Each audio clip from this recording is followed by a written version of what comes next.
Good morning, everyone. Good morning. We've got to do better than that. Good morning. Brilliant. I hope you are all bright-eyed and bushy-tailed, as the saying would go. It's a real joy, an honour for myself to be asked to host this conference. The building you're in right now is called, it's part of Vision Church, is the one who owns this building, the one who meets in this building regularly, and I'm also part of that church as well. But yeah, it's a joy to be, what an honour it is for me to be asked to do this to you all. And 7th Scottish Family Party Annual Conference, isn't that wonderful? 7 years of annual conferences. I think this must be my 3rd or 4th year as well. So some important details for you all. So the fire exit, there is one right out that door, and downstairs, if you go out that door downstairs, there's a fire exit there. Obviously it's only a small door, but yeah, there's also, if you head out that way, and that's clogged up, but obviously we don't want that to happen. So that's the fire exits, and there's 2 toilets, only 1 per gender. If you have any confusion about that, it's becoming a bit of a joke, isn't it? But if you have any confusion about that, we can let you know about what gender you are and what toilet's yours. So there's one toilet, only 1 toilet per gender for male and female. So please be patient with one another. That would be great. We don't usually have this many people in the building, so that's great. Stalls all around you, as you can see. Epic Education is a Christian nursery. We have a Unite for Education over here. We have Care Not Killing. Sorry. And yeah, we got a lot for you to enjoy, a lot for you to explore here. So please do go to these stalls and really take the literature to here. This is an opportunity for you to really avail yourself of that opportunity. And just before we crack on here with the speakers, there's probably many meetings going on today all around Scotland, United Kingdom, the world, as we know. Many meetings, business meetings, conferences of all sorts. I would say to you today that this is one of the most important meetings you could ever be at. We are here, and this is, among many other things, involving life and death. Among many other things, as I said already, we have many people who are pro-life activists here. We have Care Not Killing. This is really massive, and it's my hope that you will be moved by the truth that you hear today. You'll be moved by the truth. And we do say things, as you can probably tell with the boards around you, we say things bluntly as they are. And there's no vagueness or trying to pull a wool over your eyes, but we speak the truth and we hold the truth fast. And I would bid to you, as I say to many people, that this is unlike any other party that you would find anywhere else. It's a great meeting to be part of. So let's crack on. I'm just going to introduce to you all people who are already involved in the party, so appreciative of their energy and strength that they put into this, what we have today and what you're seeing. Well, we've got Leo, David, Ewan and Richard. So I'll invite them up just now. If we can, just give them a round of applause to invite them up.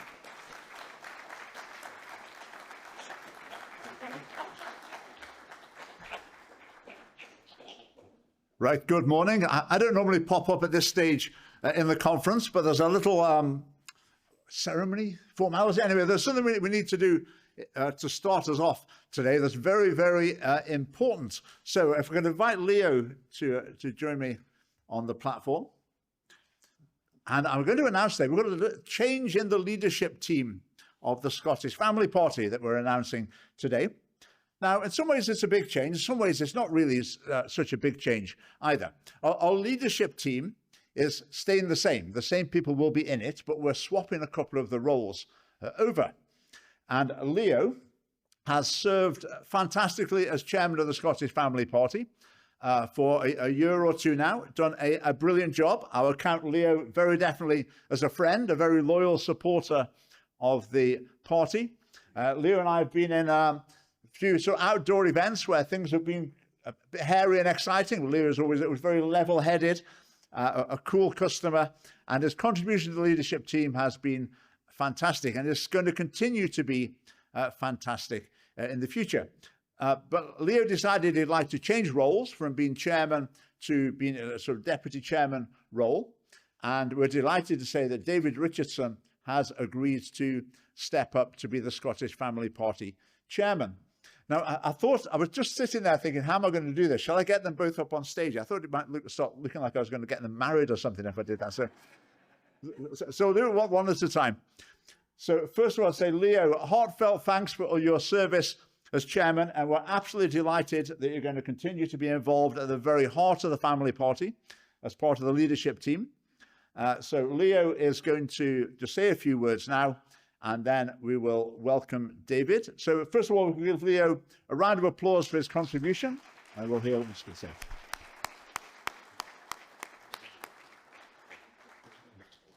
Thank you very much, Richard. That's great.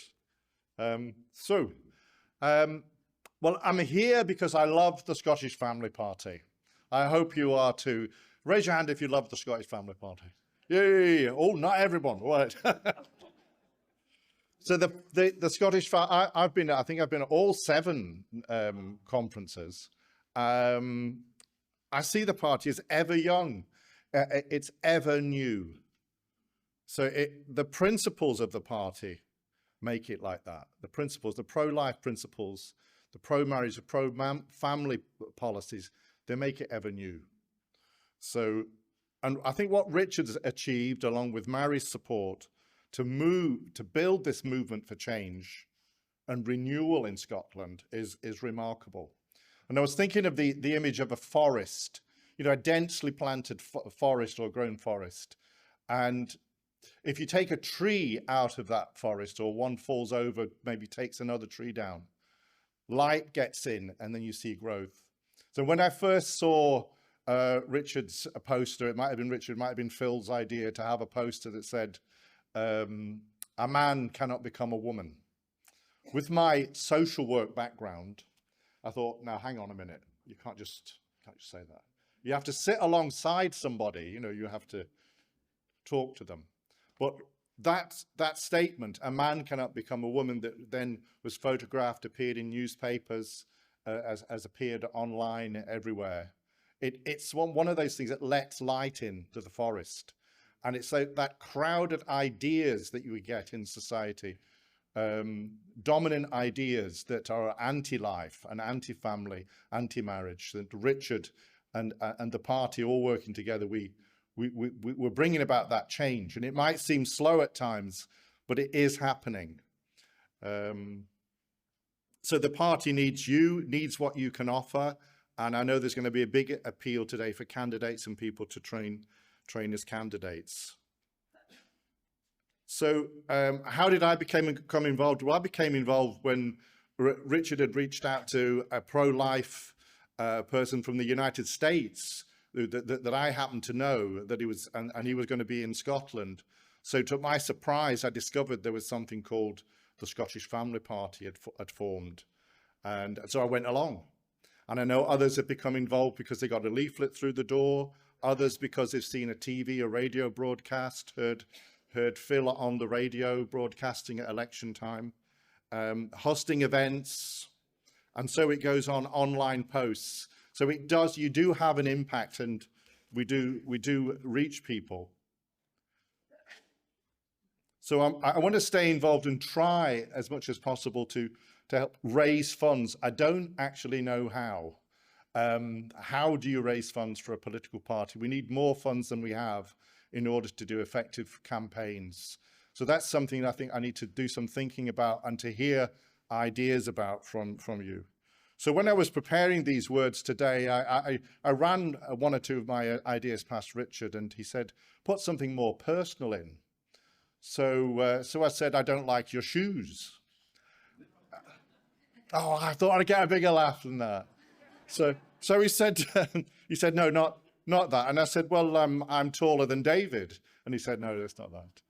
And I said, I've got more hair than you. So it went on like that. And so what do we offer voters? Well, we offer voters hope. We offer hope for a better education for children, more academic freedom, more rigor in education.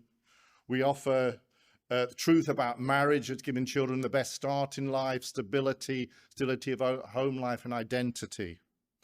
And we offer that voice for life. We offer the truth about the horror of abortion. And I'm really pleased that we're saying something really clear about the need to abolish the 1967 Abortion Act. So we're getting those messages out there. So a little bit more about me, that what I'm involved in a lot is athletics coaching. And I've been training in that, and that occupies a lot of my weekends and a lot of my time during the week. And the interesting thing there, if any of you have ever been involved in athletics, is the need to prepare, the need for routine, the need for hard work, the need for practice techniques. You try things and they fail, and you eat the right things and hopefully get results from that as well. So all those things come together, and I suppose all those things apply in politics as well, and in trying to build a party. And we see that in Richard's commitment and in Phil's commitment and all the team's commitment, the leadership team, to a difficult task, but they keep coming back and they keep trying. And I'm delighted to be with you today. One of the things I was going to ask you is do you love the BBC? I love the BBC. I do. I love watching TV and that. I love it. But we get crowded out, don't we? The message doesn't come through. So without the online world, the online world is what reached me when Richard was speaking in Edinburgh and I turned up. So we have got an opportunity in the online world. So keep posting, keep using those networks you got, and stay on message. Stay on message. Don't go too much one way to the other. Thanks so much. It's great to be involved, and I look forward to many years to come. Over to David. Thank you. Just say very quickly before we welcome our new chairman, David. Sometimes we're on the street with some sort of pro-life message. Someone comes along and says, well, you should be adopting all that. If you don't adopt all those kids or foster all those kids, what gives you the right to be standing there saying, you get that sort of response. And I want to say, I wish you knew the people involved in the family party. Because between Leo and David, we've got a lot of adoption and fostering going on. A lot of looking after children, which I think is very admirable. It's been fantastic. If only people knew the sort of people involved in the family party. All right, let's welcome our new chairman, and then we'll hear from David.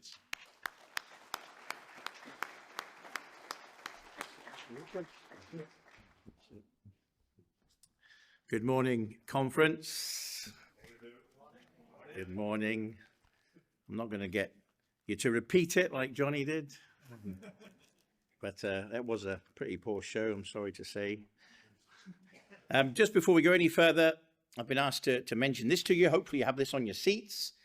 Potential candidate notification. It's a green slip.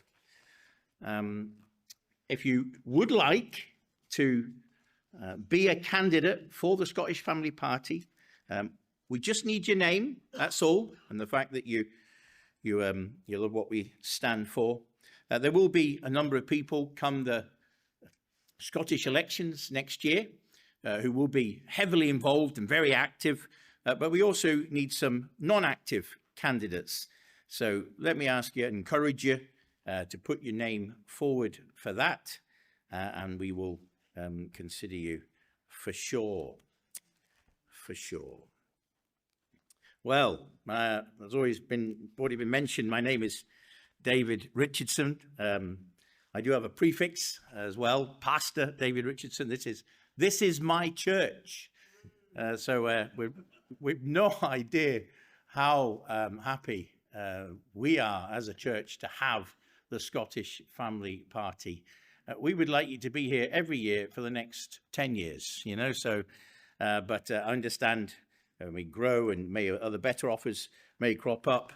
I'd like to extend a very warm welcome to my humble abode here each Sunday, Vision Church. My wife and I, my wife Jane here is here today, are parents to 7 children. Thank you, bless you. I'm just warming up, by the way, so just, you know, 7 children. You've met one already, Johnny. There's a couple of others here as well, at least one I'm thinking of, Abby. If you worry that I perhaps meet you after having introduced myself to you and you to me and I forgot your name, listen, don't be insulted. I forget the names of my kids, never mind yours here today, because in addition to these 7 children, 5 of them have decided to have children of their own. And I'm at the figure just now of 15 grandchildren. So when Richard says about these people that say, why aren't you doing this and that, you know, with regards to families? Well, I'm doing my best, right? Yeah. And incredibly, we have 3 on the nest, 3 baking away in the oven, the womb, and will emerge, God willing, beginning of next year, end of this year, which will give us an extraordinary total of 18. Listen to this. This is an ouch moment. 18 under the age of 8. Wow. Wow, that's Red Bull territory, isn't it? You know, goodness me. Before any of you say it, we are thinking of buying a telly. Before any of you say that. When I was asked at the beginning of August about the possibility of using this building for our conference, it was without hesitation that I agreed and immediately felt a tremendous excitement at the prospect of today happening. Hopefully you're feeling that. I'm excited today. This is my excited face. Yeah? I feel an utter privilege at you all being here today and the pleasure of meeting so many like-minded individuals all under the one roof. Well, I simply can't explain how happy I am that we are together. I want to shake all your hands and feel the energy of your own journey that has brought you here today. My euphoria has only increased as I've recently accepted, as you've heard, the nomination to be the chairman of the Scottish Family Party. Not only was I shocked at this suggestion, but then even more so when I was told it was a unanimous decision of the leadership. I hold everyone in the leadership circle of the Scottish Family Party in the very highest regard. So to know their agreement in this matter was extremely humbling and quite overwhelming. First, let me pay tribute to my predecessor, Leo Lenahan. You are a magnificent individual, sir. One whom I hold in high esteem. Your dear wife, Ailish, and family are just a wonderful credit to you, and you're a true servant-hearted gentleman and someone whose attitude in character and in politics I personally aspire to. I can only sincerely say thank you for your friendship and leadership ever since I first became involved in the Scottish Family Party 4 years ago. My second responsibility is to look forwards, but first backwards, and give a brief report of some of our activities over the past year and a little of what to expect as we peer into a very uncertain future for our country and the wider United Kingdom. In this very place, we were delighted to welcome Richard Lucas, Andrew Brady and Neil Deepnarain for our yearly Scottish Family Party visit in February. In fact, while I'm at it, we'll book Richard for next February, just now. Andrew Brady would later in the year contest the Hamilton by-election, garnering an approximate 1% of the vote, whilst faithfully standing up for the truth and all that is truly right and good. Thank you, dear friend. Our friendship continues to grow, as does also my love and respect for Neil and his amazing influence in so many key areas of education, Christian concern, and taking a brave political stand. Fortunately for Richard, he was ill for this particular occasion in February, but we displayed the 18,000 lights in the very front of this sanctuary. So just where you're all sitting there, we had 18,000 of these lights displayed, each one symbolic of the 18,242 lives taken in the name of convenience, selfishness, healthcare, and shocking callousness during 2023 in Scotland. The previous night, we had this display outside the Scottish Parliament, and then subsequently in Aberdeen Castlegate, an event marked by some very uncalled for violence and criminal behaviour. And the extraordinary call from Gillian Mackay, MSP, for those on the receiving end of this most unwanted attention to be arrested.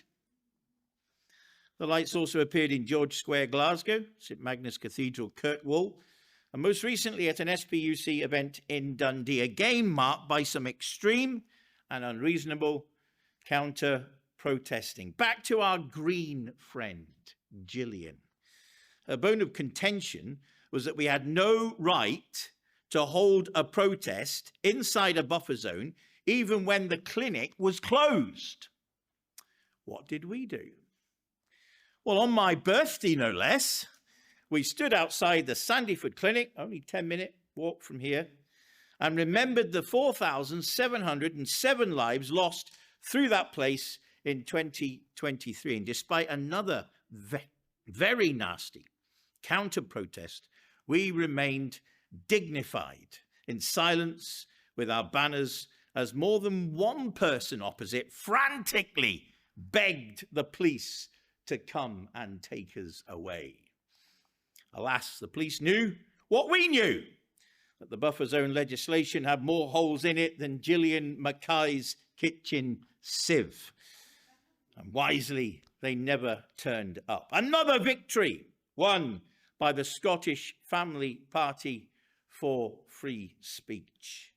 In another remarkable attack on free speech, the living legend that is Rose Doherty was arrested as our leader Richard recorded the footage faithfully. A round of applause for Rose Doherty.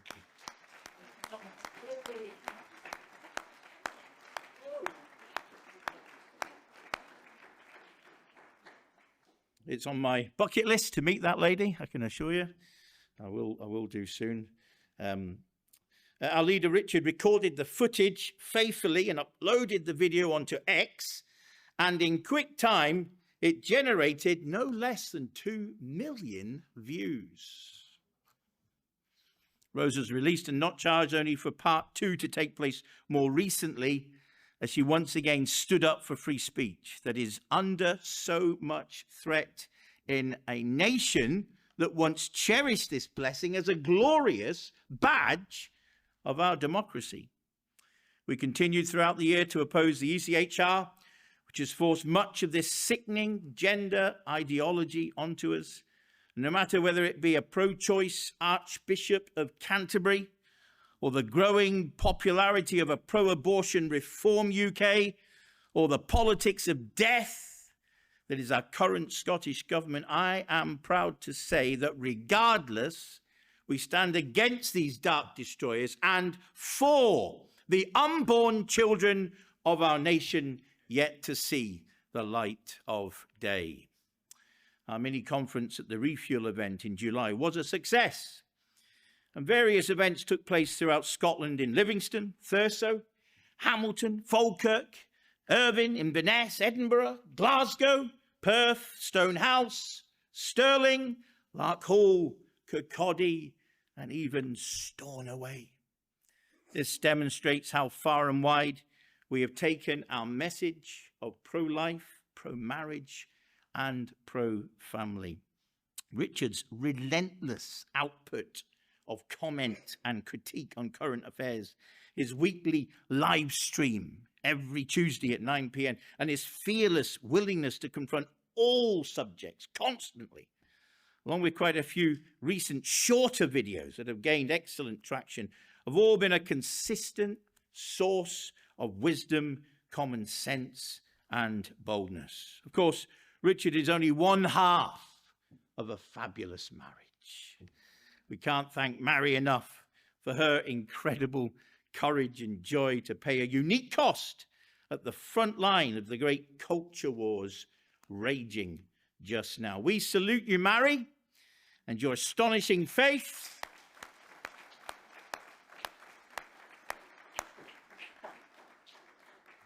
Your astonishing faith, devotion, and warm honesty.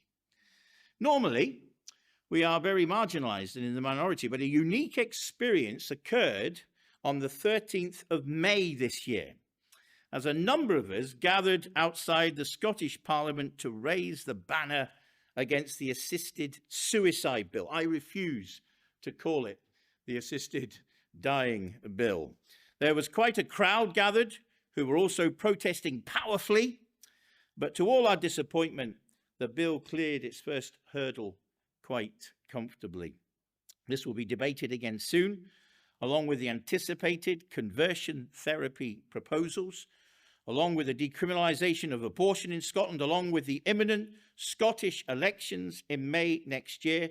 Combine this with the constant fight over free speech, the intimidation we are constantly on the receiving end of in our pro-life passion, the encouragement, on the other hand, of a revival of cultural Christianity, and you have the incredible swings and roundabouts that are more evidence than ever before in living memory.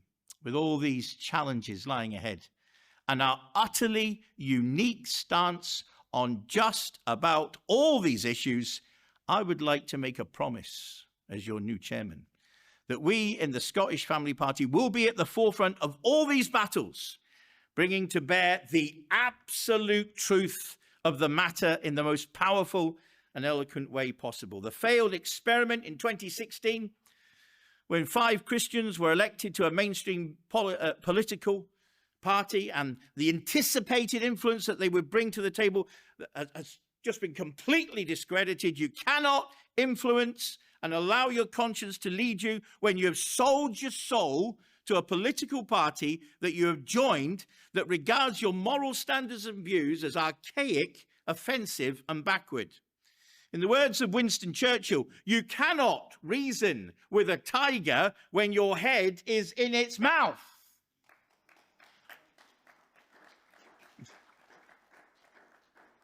The only way forward is to join us.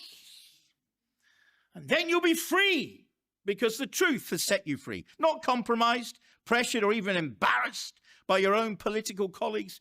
Be free with like-minded, like-hearted men and women, and proclaim the truth, unfettered and unafraid of your so-called backstabbing political friends.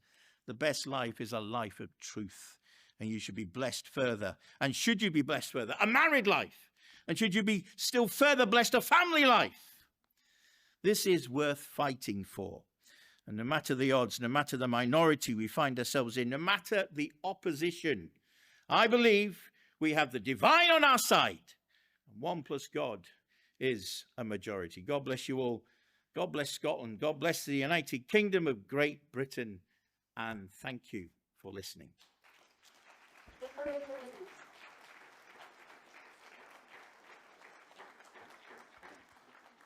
I'm now going to hand over to Ewan. Thank you, Ewan. Bless you.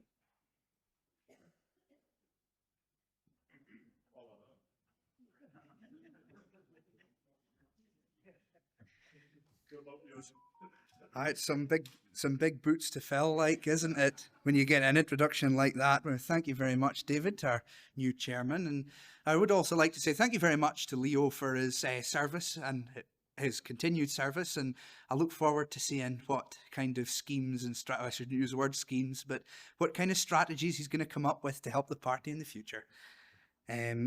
So I'm Ewan Morris. I became the chairman of the family party, not the chairman, the treasurer of the family party. Just at the start of this year, I took over from Alan, and I'd like to thank him very much for his dedicated work that he did. And so first of all, I'd like to say, well, how on earth am I qualified to be the treasurer of the family party? So I asked a good friend called Rachel Reeves for some advice on what to put on my CV. So leading on from her advice, I've served as Governor of the Bank of England. I've served as Chief Justice on the Supreme Court.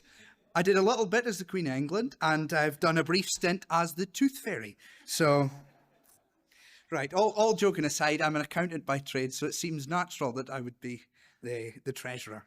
So let's go through our 2024 annual report. So this was submitted in June of this year.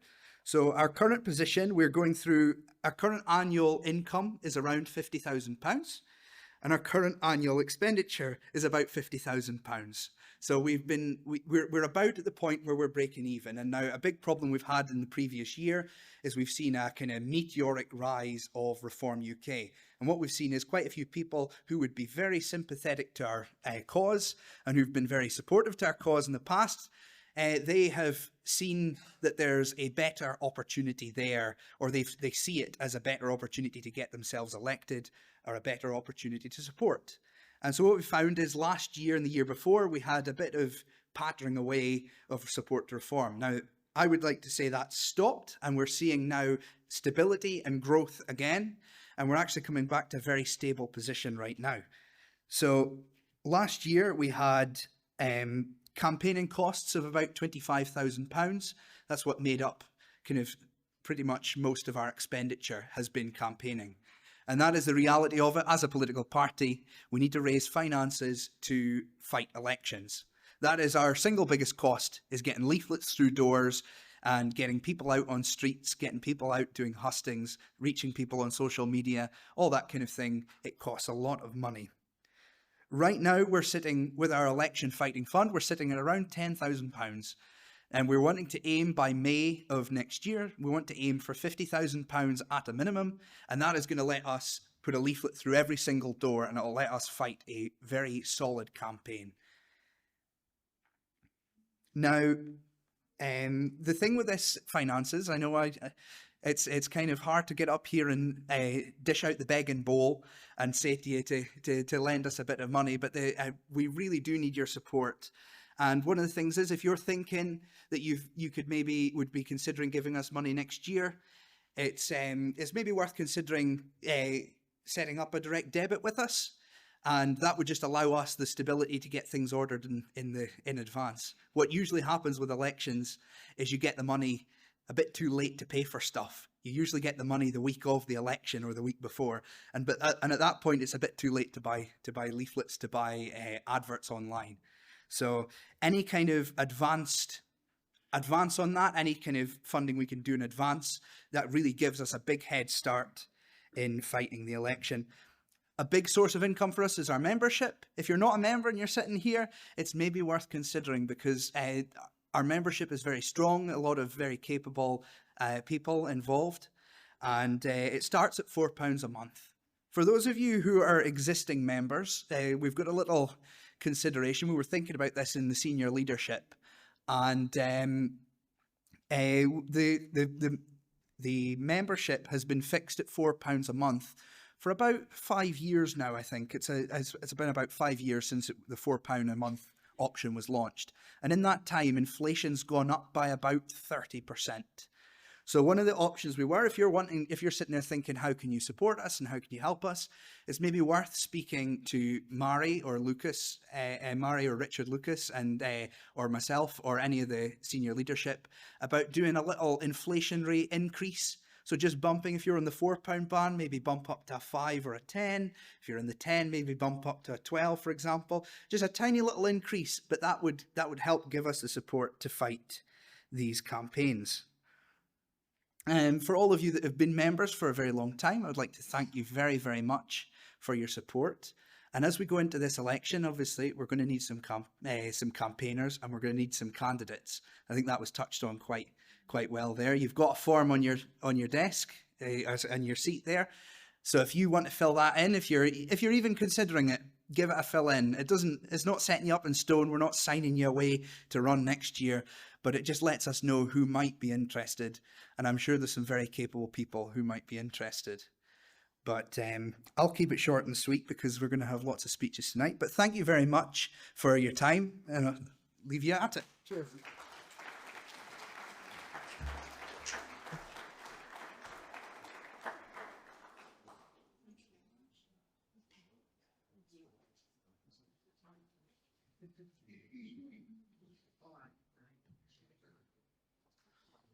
Wonderful. Thank you, Ewan. Thank you to the core of the Scottish Family Party. How thankful we are for them, aren't we? We're so thankful for these people that really are spending their energy and being spent on the Scottish Family Party.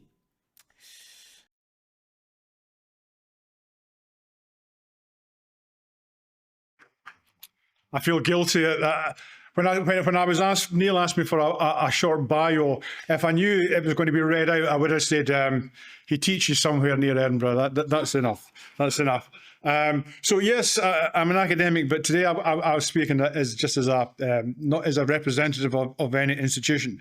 So why am I here? In terms of my own interest in family-related policy, Scottish politics, my research interest is in social class. Now, everybody is very familiar with the idea of a class divide in populations. But one of my research interests is something that has developed in the past 2 or 3 generations, which is increasingly we see a family structure divide. One of the ideas I'll pitch to you this morning, hopefully you won't give me too much of a hard time, is that a new social justice issue is familial justice. So many of our youngsters do not enjoy equality of opportunities. Why? We can trace it back to family structures. Sociologists like myself, in fact, a little anecdote, before half an hour ago, I was chatting to David. I'm looking for David. He's a civil engineer. And he says to me, "What do you do, Paul?" I'm a sociologist. "What's that?" "Social science." "What's that?" So forgive me, though, David, you might just get a book somewhere and you can just start reading it for the next 30 minutes or so. But sociologists have spilt a lot of ink on the question of the family. The family has traditionally been seen as the building block of society. But I will spare you that long and tortuous history, interesting though it is. But what I'll start with today is just to give some basic facts as to where we're at in terms of family. Now, in a few days' time, I'm going to be 60 years old. So those of you who are quick with maths, that means I was born in 1965. 1965 was the peak year for fertility in Scotland. And ever since 1965, things have went downhill in terms of fertility rate, at least. The latest fertility rate that I saw was 1.25 in Scotland.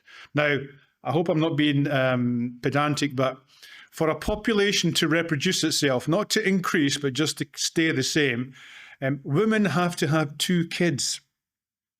Men can't have kids, so the woman not only has to have a child to reproduce herself, but also another child to reproduce the male of the species. So just at basic reproduction levels of kind of keeping a population level, we are way below that and have been for quite some time. So other facts, just to kind of give a context to my talk today. In 1997, Scotland saw the lowest number of marriages since records began. People are getting married less often and are leaving it later in life. Two little facts. By the year 2000, 4 out of 10 births in Scotland were outside marriage. But here's something that you might not know. This is the latest figures from 2023. From 2023, the majority of children born are not only outside marriage, but they are outside a civil partnership. Now, what that means is basically that what's called fatherlessness among young children, young families, it is baked in for decades to come. And this is a particularly relevant fact, especially when we consider, as I'm about to kind of go through, a lot of the sociology of family research has indicated that the condition of fatherlessness is a real problem. The issue of absentee fathers and its consequences, not just for kids involved, but for the mother and father, etc. These are areas that have been heavily researched by sociologists. So I think, obviously, the Scottish Family Party, it might be a very good idea to become literate in terms of some of the findings in the Scottish context, but also abroad. For example, some of the academics at Edinburgh University have found that in, for example, government policies, social services, there's a clear picture emerges where there's a lack of depiction of men, fathers, grandfathers, etc. in the literature produced by all the organisations delivering services to children and families. Researchers conclude, quote, invariably, women are the only parent depicted. So the message coming through loud and clear is that fathers are an optional add-on, perhaps a luxury item when it comes to children's well-being. This issue of the relationship between family structure and well-being is also a focus of something called the Millennium Cohort Study, which is a longitudinal study following the lives of over 18,000 young people born in the year 2000 across the UK. In 2019, some data began to be published about this study, and it looked at, for example, the impact of father departure on the mental health of the children involved. So there was something like 6,200 children, and they found that parental or paternal departure has a significant negative effect on children. The study also found interesting sex-based differences. Paternal departure in later childhood especially is associated with an increase in mental health problems in both males and females, but is associated with increased externalizing symptoms for males in particular. So, for example, indulging in risky behaviours, getting into trouble at school or on the streets with peers, etc. Significantly, another finding is that the level of the mother's education does not protect children from these negative consequences of father leaving the domestic unit. So this is just a glimpse of where we are in Scotland today. But typical of a sociologist, I'd like to set the kind of scene a little bit further and to share with you some of the basic findings from sociologists. Now, there has been not just family. All of you here, I'm quite sure, will have a kind of an intimate knowledge of family breakdown, etc. But this changing family relationships, it's part of a wider picture. There's social and cultural change, more or less from the 1980s onwards. And what I think it boils down to is that we have all witnessed and we all have to live with a kind of an unprecedented advent of freedom in all of our lives. You and I today are free in a new way, in a way that our parents and grandparents never were. Freedom becomes a kind of very personal and existential reality. And I say that makes us different from previous generations whose freedom was very much limited compared to our own. So the basic argument from a sociologist is that all of the benefits and hazards of freedom have entered into our lives, or, if you like, have been foisted upon us, whether we want them or not. When you think, for example, of the burdens of freedom of an ever-increasingly young age, You know, you might, I mean, you know, we could talk forever about proposals going through the Scottish Parliament just now about giving 7-year-olds the ability to say to a school teacher, I don't want to be part of this religious education programme. And despite what my parents say, I have the right to withdraw from it. So that is putting on 7 or 8-year-olds that responsibility of choosing their curriculum. So that at an ever younger age, we're putting on these onto our children this responsibility. And of course, when we look at end of life issues, well, we all know the kind of legislation that's going through the parliaments in England and Scotland. That tremendous foisting upon people, that burden of choosing whether to live or die. It's something that is that freedom. It's becoming ever more extended in all kinds of areas of life. And as I say, this has often happened whether we want to or not. Now, I got some examples of other examples of this freedom. Perhaps most pertinently to the sociology of the family.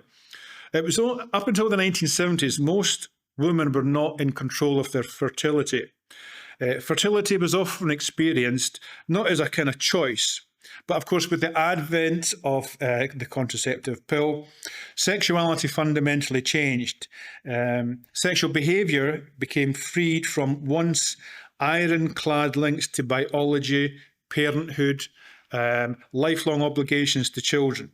So from the 1970s, sexuality became something it had never, ever been before. A kind of forum for people to experience agency, individuality, and consequence-free pleasure. So this divorce from nature saw childhood, motherhood, and the family, of course, all becoming subject to freedom in ways that they were never before. And this is, of course, you and I are living the consequences of this 40, 50 years down the road. But my own point of view is that the biggest change of all is the advent of material affluence. Basically, more and more people having more and more disposable income in their pockets. When you read the history books and you look at, for example, pre-war, so a place like a city like Glasgow, the vast majority of working class parents, working class families, they were chronically in debt for many years of their lives.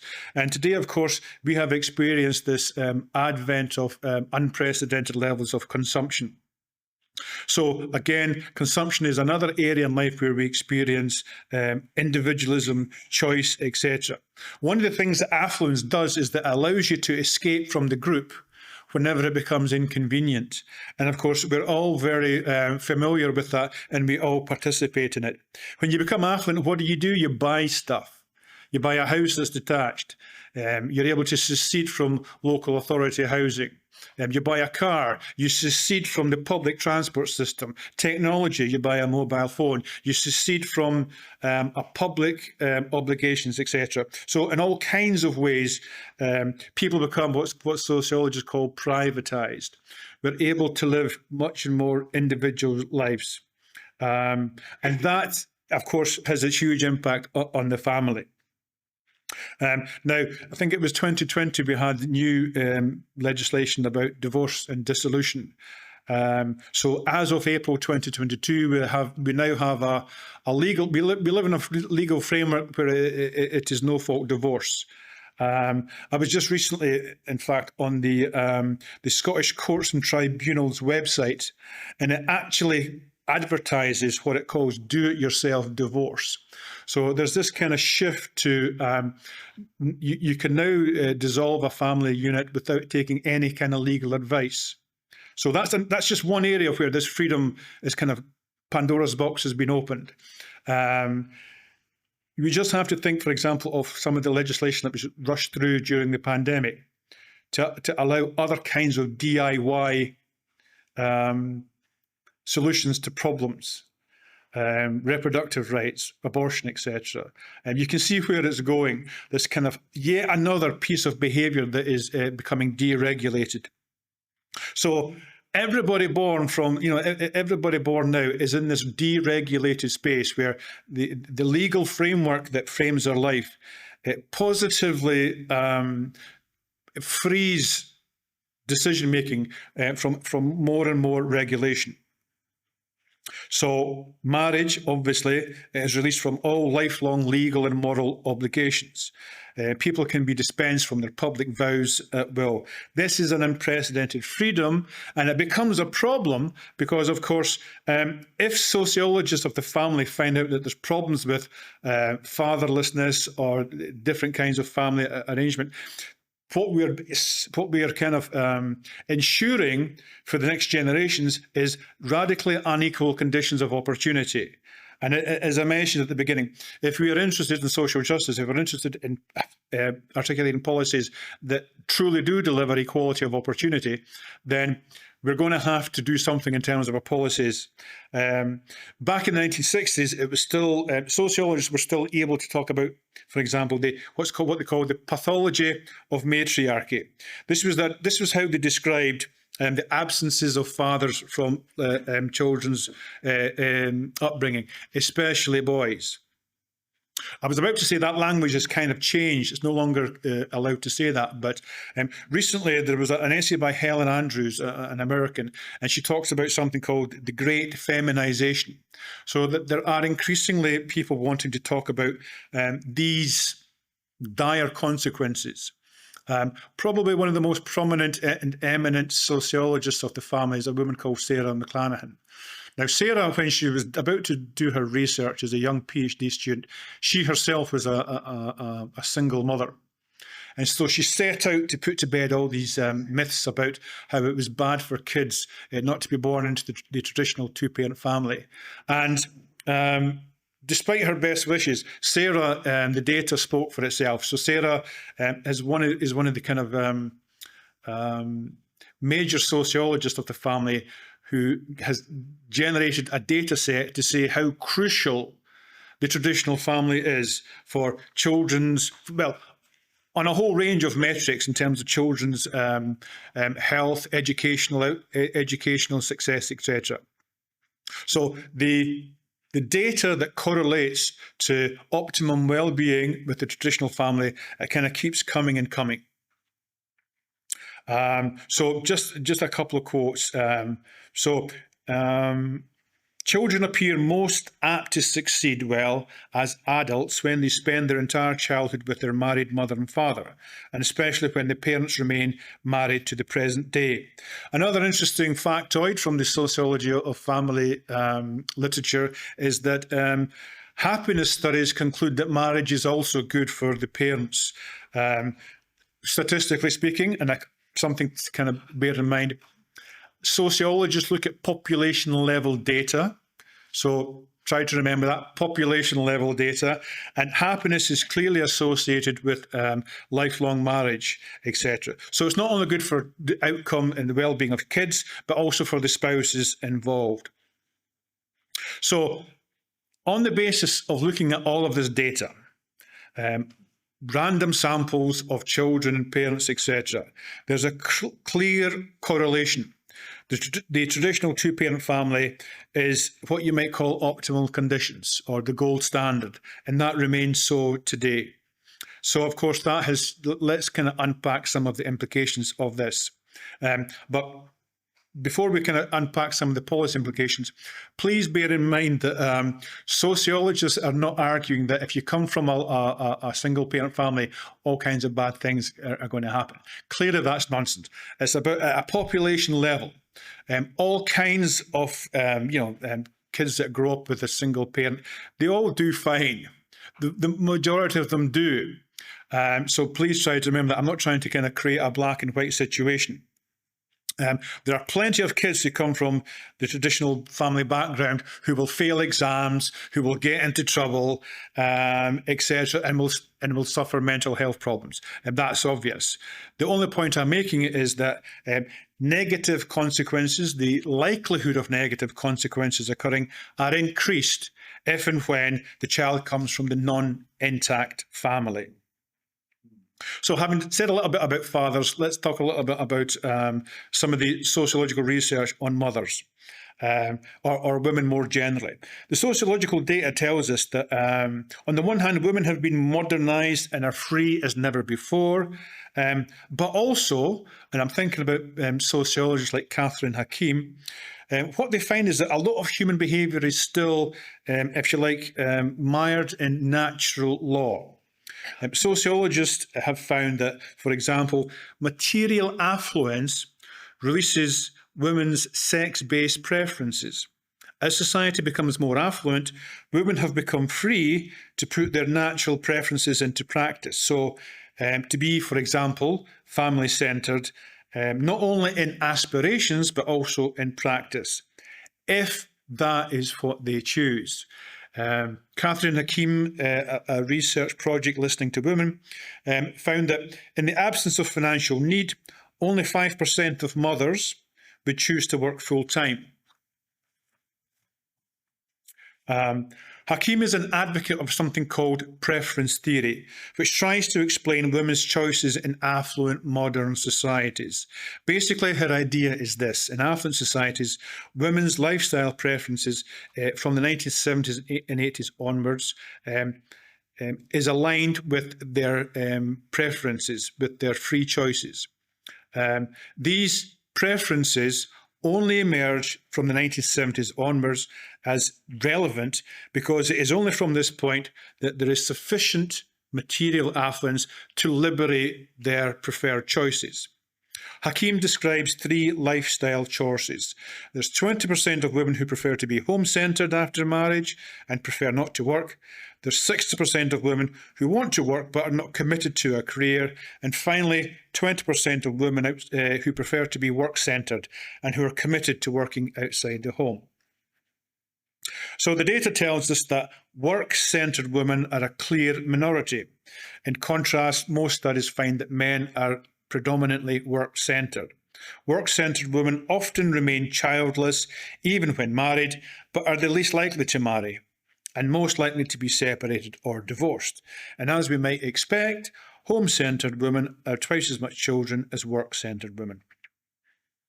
Another interesting finding is that when women of whatever social class and whatever level of education have a high-earning husband, we see less working outside the home and an increase in fertility. Among highly educated women, for example, fertility rates are almost treble that of work-centred women. So it's not the case that fertility declines with a woman's increase in social class or education, or that the fertility declines the higher a woman's level of education is. The key seems to be husband's earnings. Once the man's earnings are sufficiently high, women, irrespective of class or education, exercise their preferences. And oftentimes that is not to work outside the home after childbearing. None of these findings, of course, are what neoliberal governments want to hear.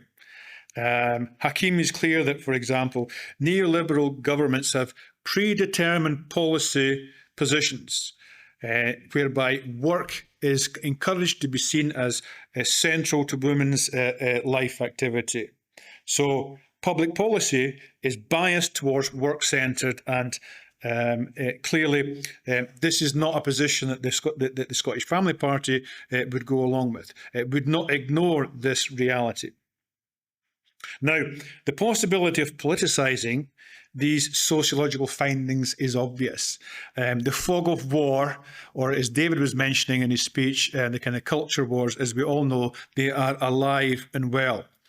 Some will criticise liberal forms of social policy as, for example, reproducing loneliness, as responsible for this kind of growing sense of malaise, the feeling that living with people but no longer belonging together or having a common shared world.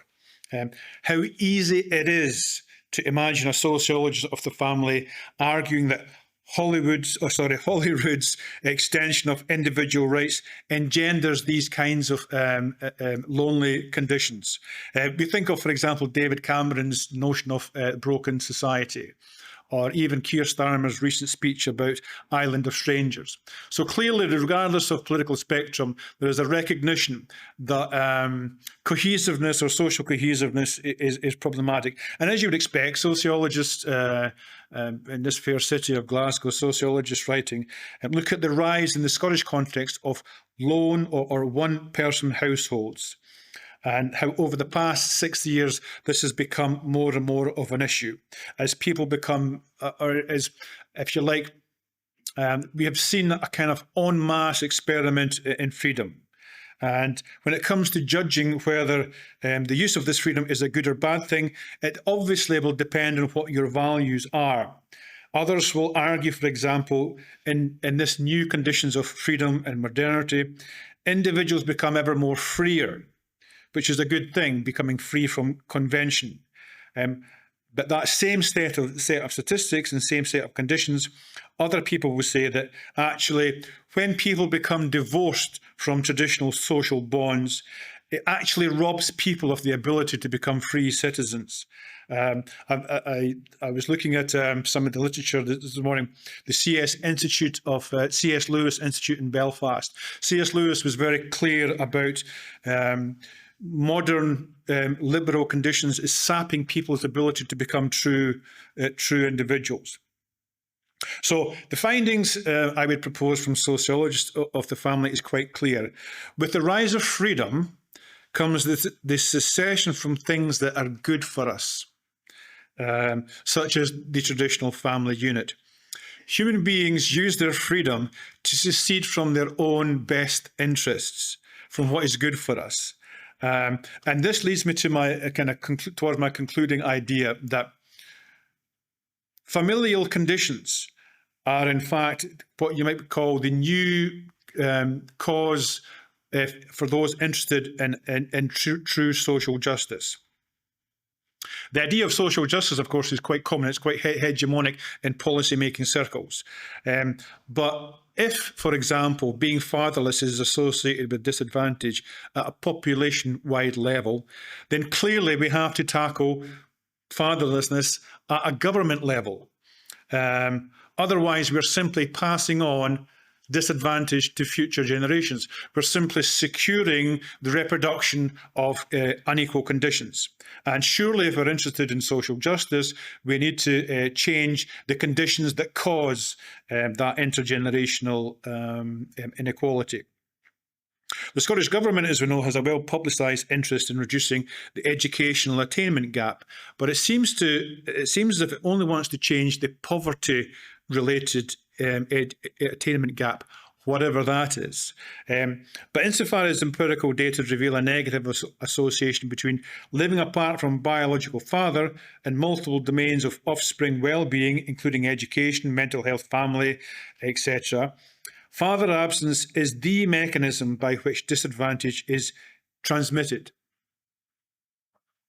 For example, some economists have attributed virtually all of the 25% increase in child poverty between 1970 and 1970 to the growth of single-parent families. So again, the family party's policies are at the heart of trying to address this problem. I mentioned there about how the fog of war often intervenes in policy-making decisions.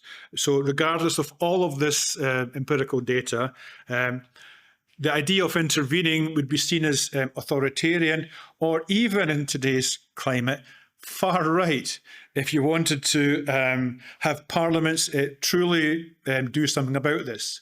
But of course, our parliament is more or less dominated by a kind of liberal individualism that doesn't want to promote stable family life is the ideal for children in society, despite all of this mountain of empirical evidence. Will political parties put some of that freedom back in the bottle, or will they shirk their duty and put all that responsibility onto every private individual? I think that's a choice faced by political parties. And of course, it's rational and evidence-based to argue for Scottish Family Party policies, who are, of course, serious about engineering better outcomes for the children of the future. So that would be my pitch to you.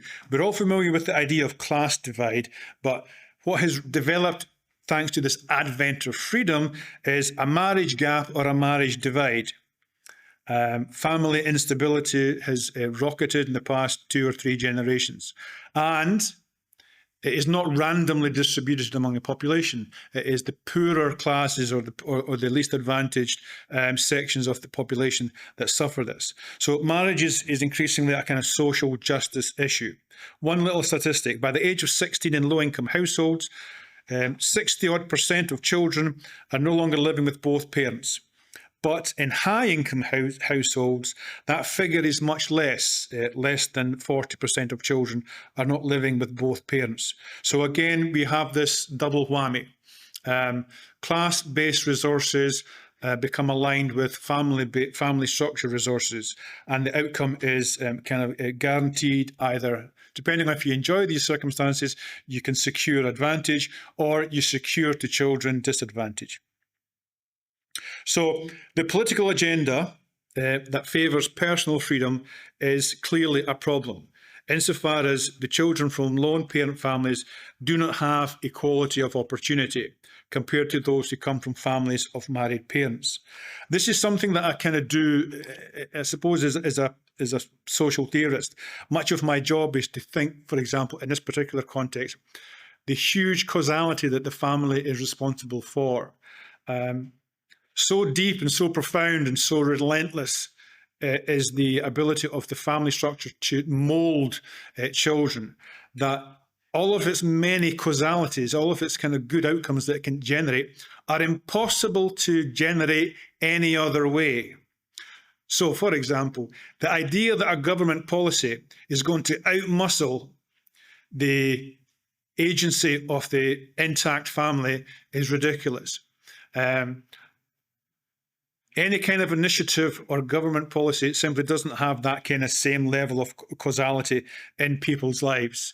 That's what I would suggest to you.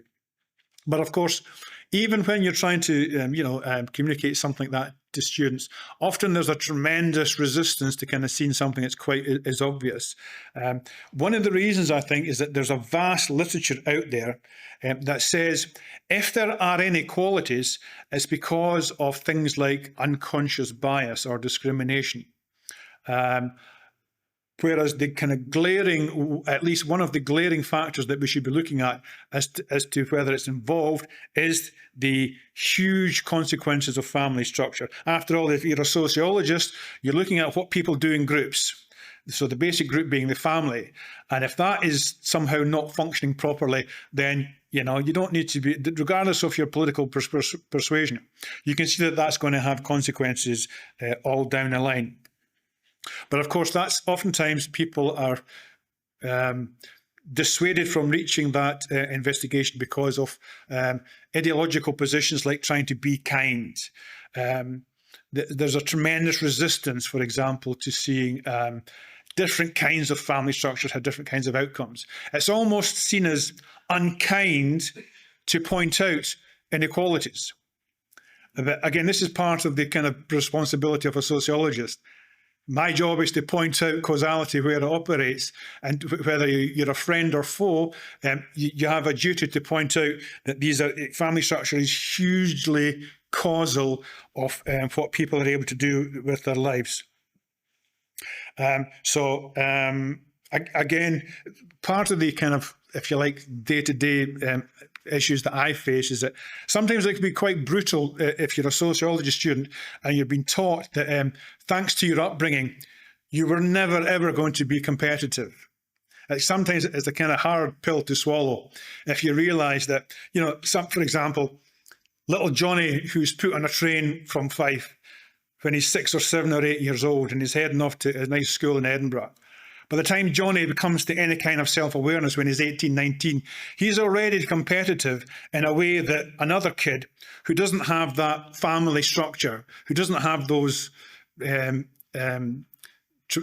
parents, was never going to be competitive. By the time another kid becomes 18 or 19 and realises that there's a big bad world that he or she has to compete in, the game's already lost. Competition started a long time ago, but just because you become aware of it, all of that preparation that other kids enjoy, you don't have. So the idea that you're going to suddenly, just because you realize it, become competitive, sociologically speaking, of course, that would be magical thinking. But there's a lot of prejudice or a lot of reticence to kind of say these kind of basic, obvious things because it's seen as unkind or cruel in some way. Couple of minutes, right? Okay, sorry, right. I'll find it. So, yeah, so that's the kind of the basic idea of a sociologist. The child is the product of the family. Something as simple as that. The families exercise huge agency over the child long before the child becomes an adult, long before the child is able to kind of make choices for themselves. This notion of being prepared, if you're trying to succeed, it's a competitive market. Things that are good are often competed for. That's why we have public examination systems to figure out who it is, who we dish out the treasure to, and who gets the best positions, etc. So it seems to me if we want to create better outcomes, we need to create better conditions, better starting conditions, better family conditions. I think we can no longer tolerate children being born with no prospects of enjoying equality of opportunity with those born into traditional family structures. And so we have to start equalising their family conditions. And of course, family-centred policies come from family-centred political parties. So that's why we're all here today to discuss. So thank you for your time.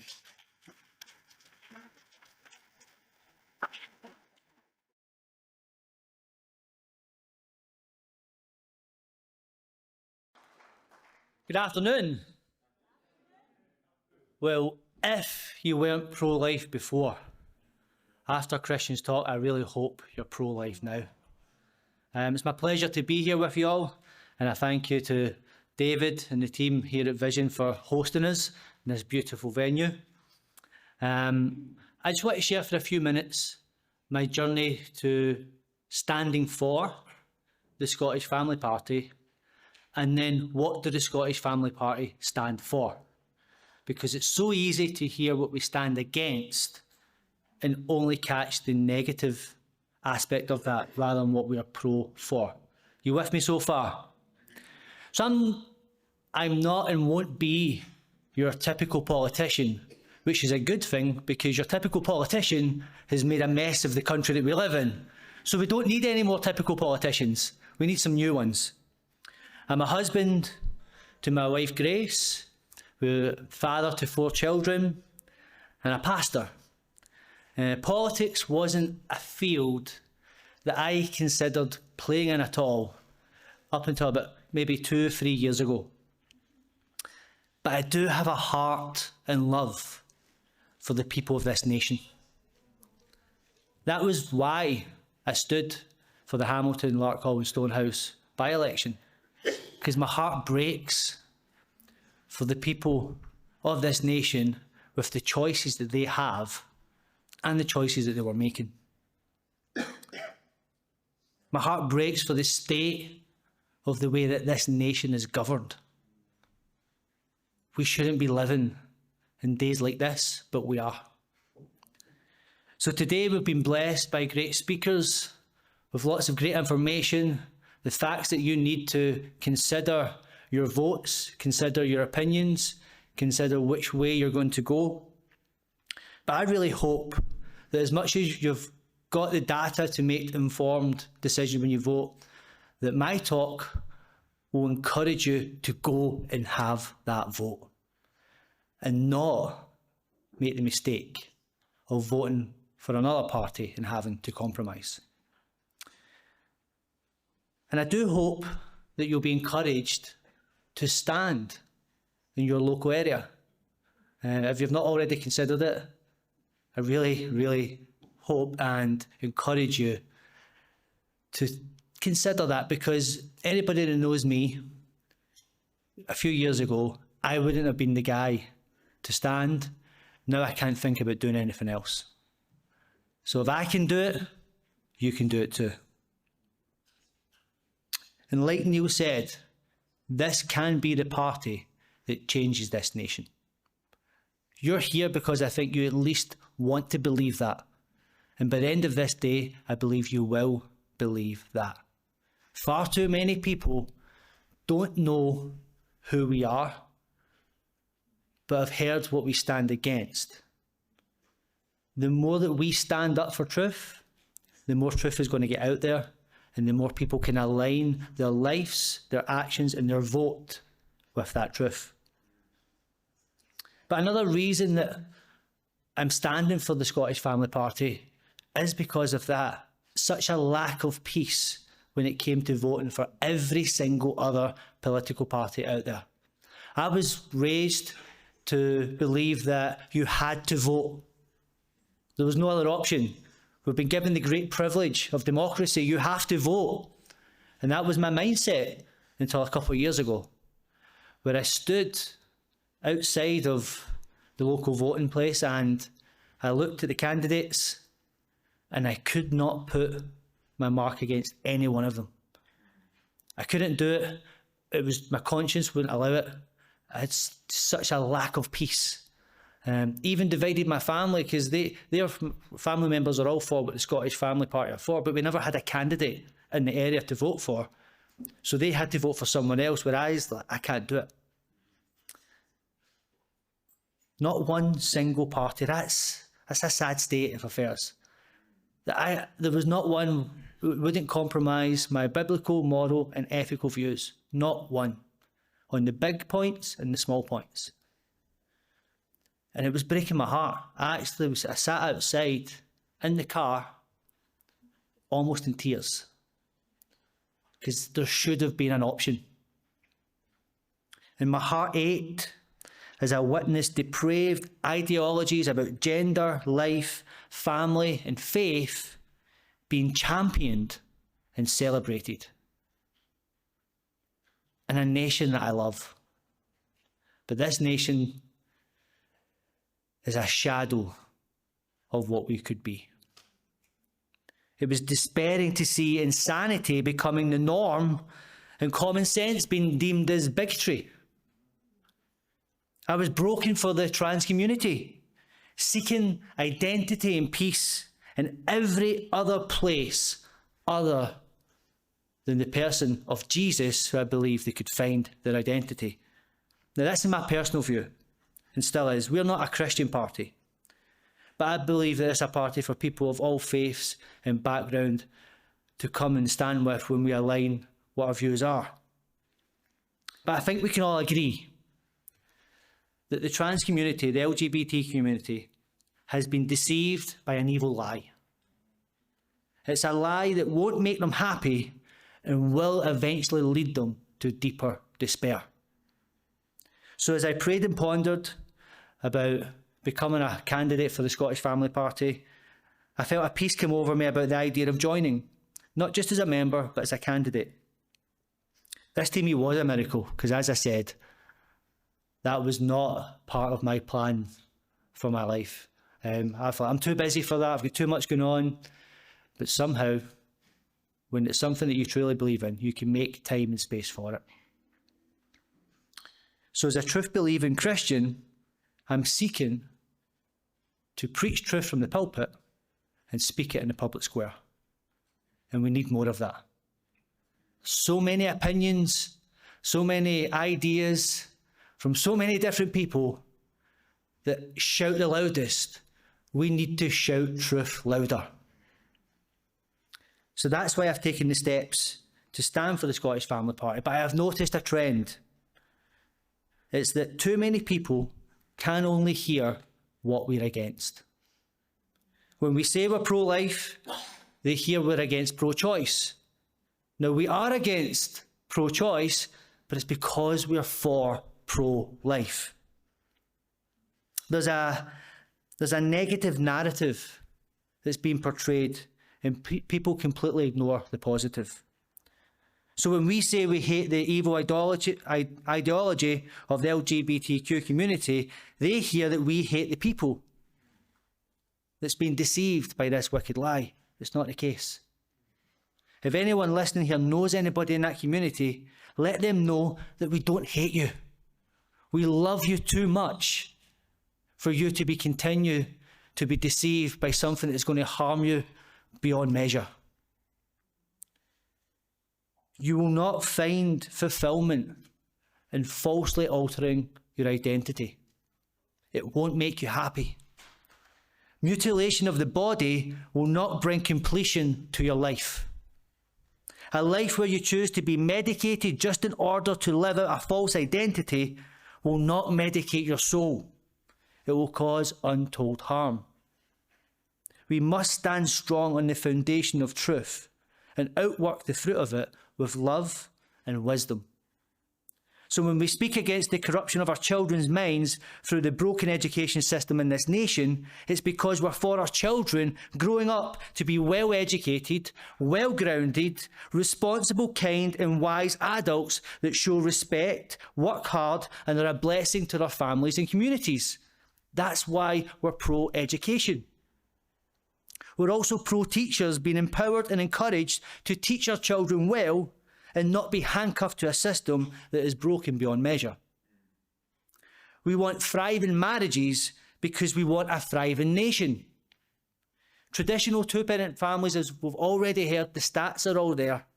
When they work together, when you have a biological male as a dad, biological female as the mum, with close proximity to the grandparents, raising their children, it has a positive effect on their local communities. And when the communities do well, small towns do well. When small towns do well, cities will flourish. When cities flourish, nations are blessed. And that's what we want. From the smallest family to the widest nation, we want us all to flourish in the way that we've been created to be. We want to live in a democracy that is designed for us to thrive. So, what are we pro? What are we pro for? Well, we are pro Scotland and the UK being blessed. We are pro people living significant lives. We are pro people engaging in healthy dialogue, even with those that we disagree with. We are pro children growing up in a society set up for them to succeed. We are pro lives being lived in a moral and ethical manner, surrounded with family and friends.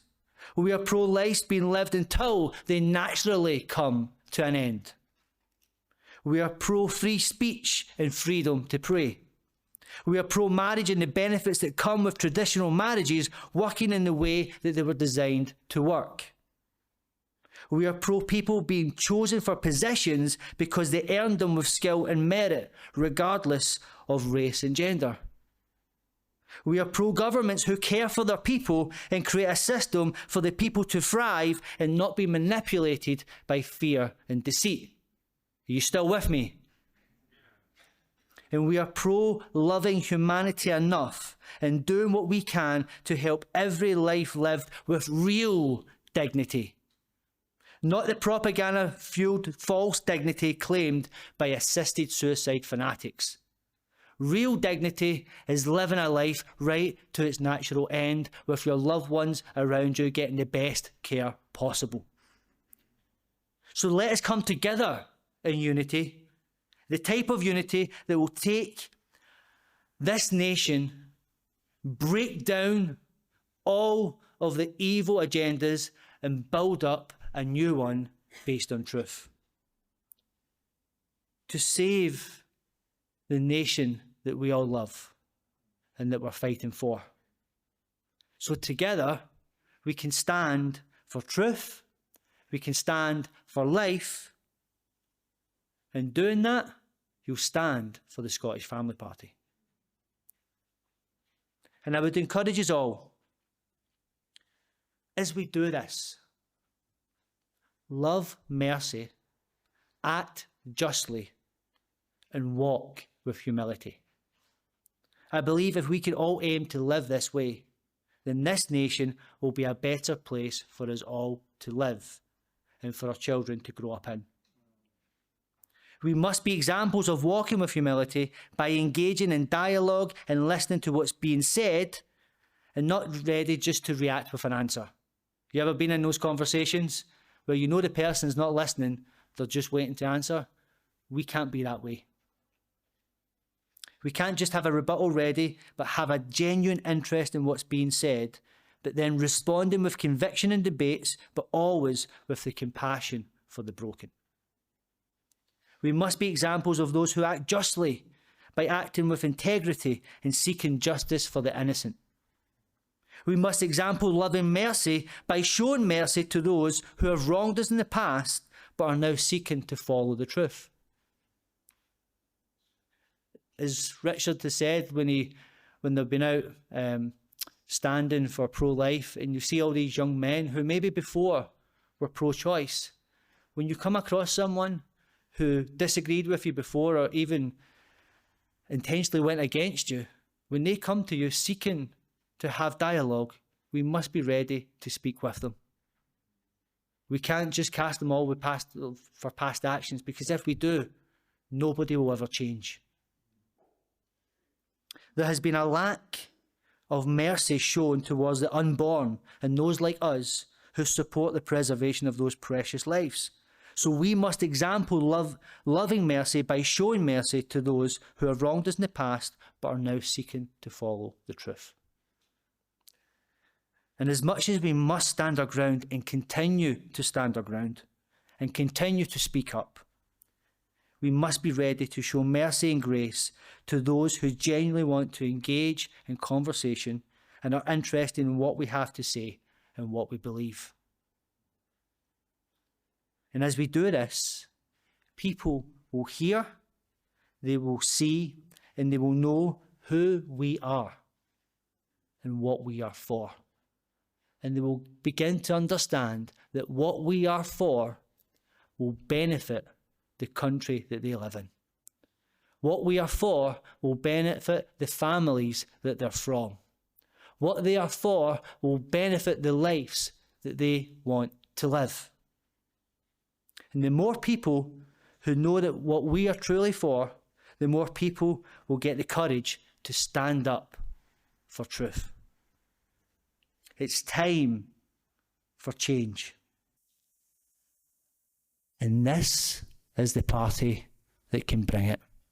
So if you're all with me, and if you're able, can you stand up with me right now as a sign of unity that the Scottish Family Party are the family that is going to change this nation. And as we stand together, this will be a symbol of this nation standing against the tyrannical nature of what we've been forced to live under, but standing for what the future will be, a future of truth. So if you can, stand with me for the Scottish Family Party. God bless you all.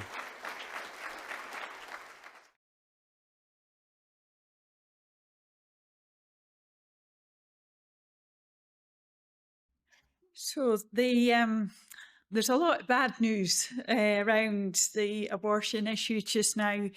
The buffer zones, as you know, passed with just one MSP voting against it. Decriminalisation was voted in Westminster with a huge majority.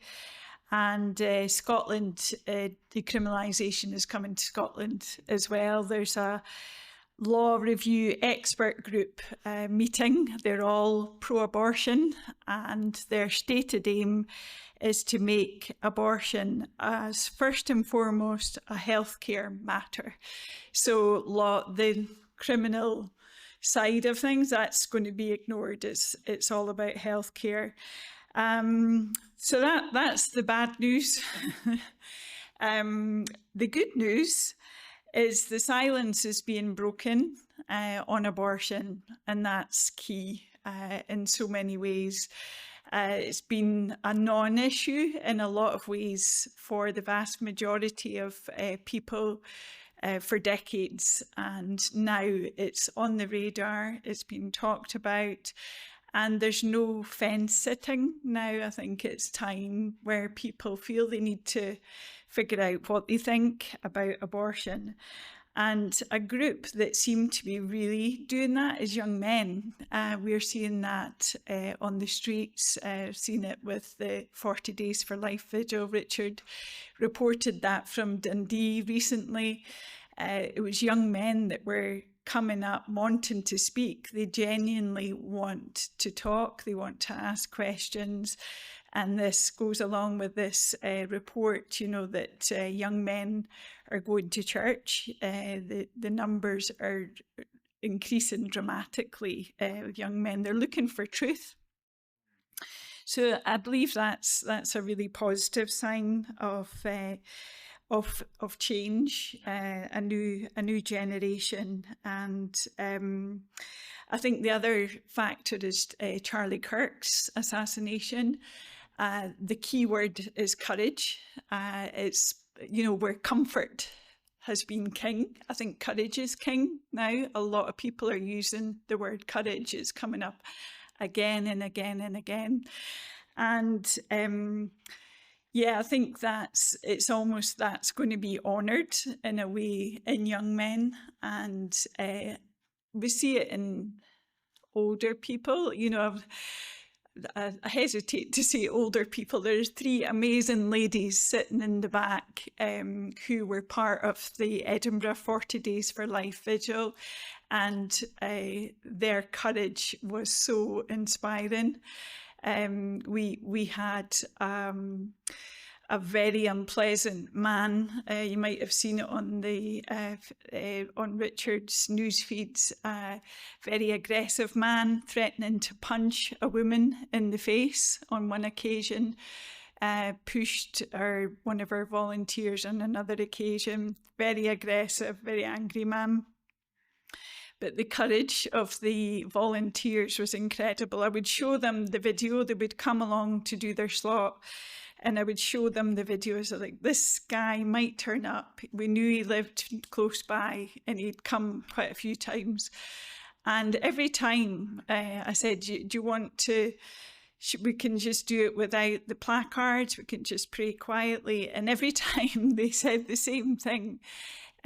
This is what we're here for. The courage was incredible. And I think just all those factors, this, movement of young men, this courage that is rising up in people, it's been there in other people for a long time, I think, these ladies at the back.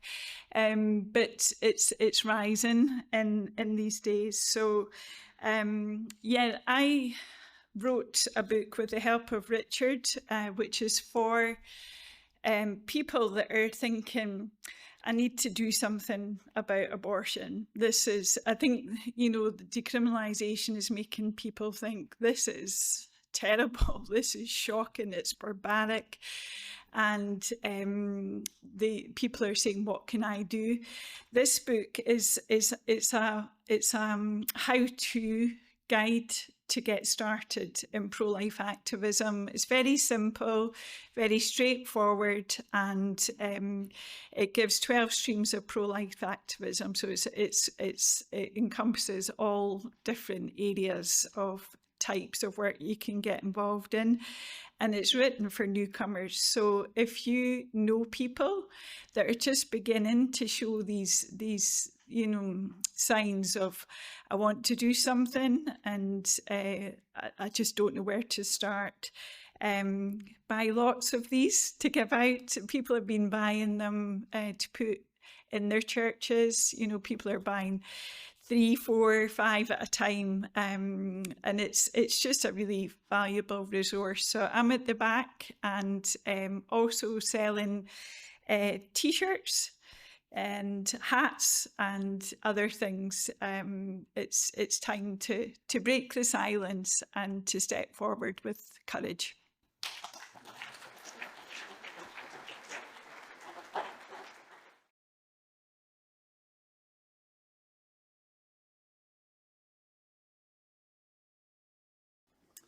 Well, good afternoon. My name is Greg de Blieck, and I want to speak about Christian nationalism this afternoon. Christian nationalism, my contention is, it is about Scotland recovering a shared moral framework rooted in Christianity, because we have been failed by the myth of secular neutrality. Now, over the next 20 minutes or so, I'll be unpacking that idea and looking at the words Christian and nationalism separately and together, and finally discussing what it looks like to move forward. Now, people are talking a lot more about Christian nationalism recently, largely on the American political scene. But here in Scotland, if you want to propose morally conservative policies, you will be accused of Christian nationalism. And it's meant to be a slur. It's meant to shut you up.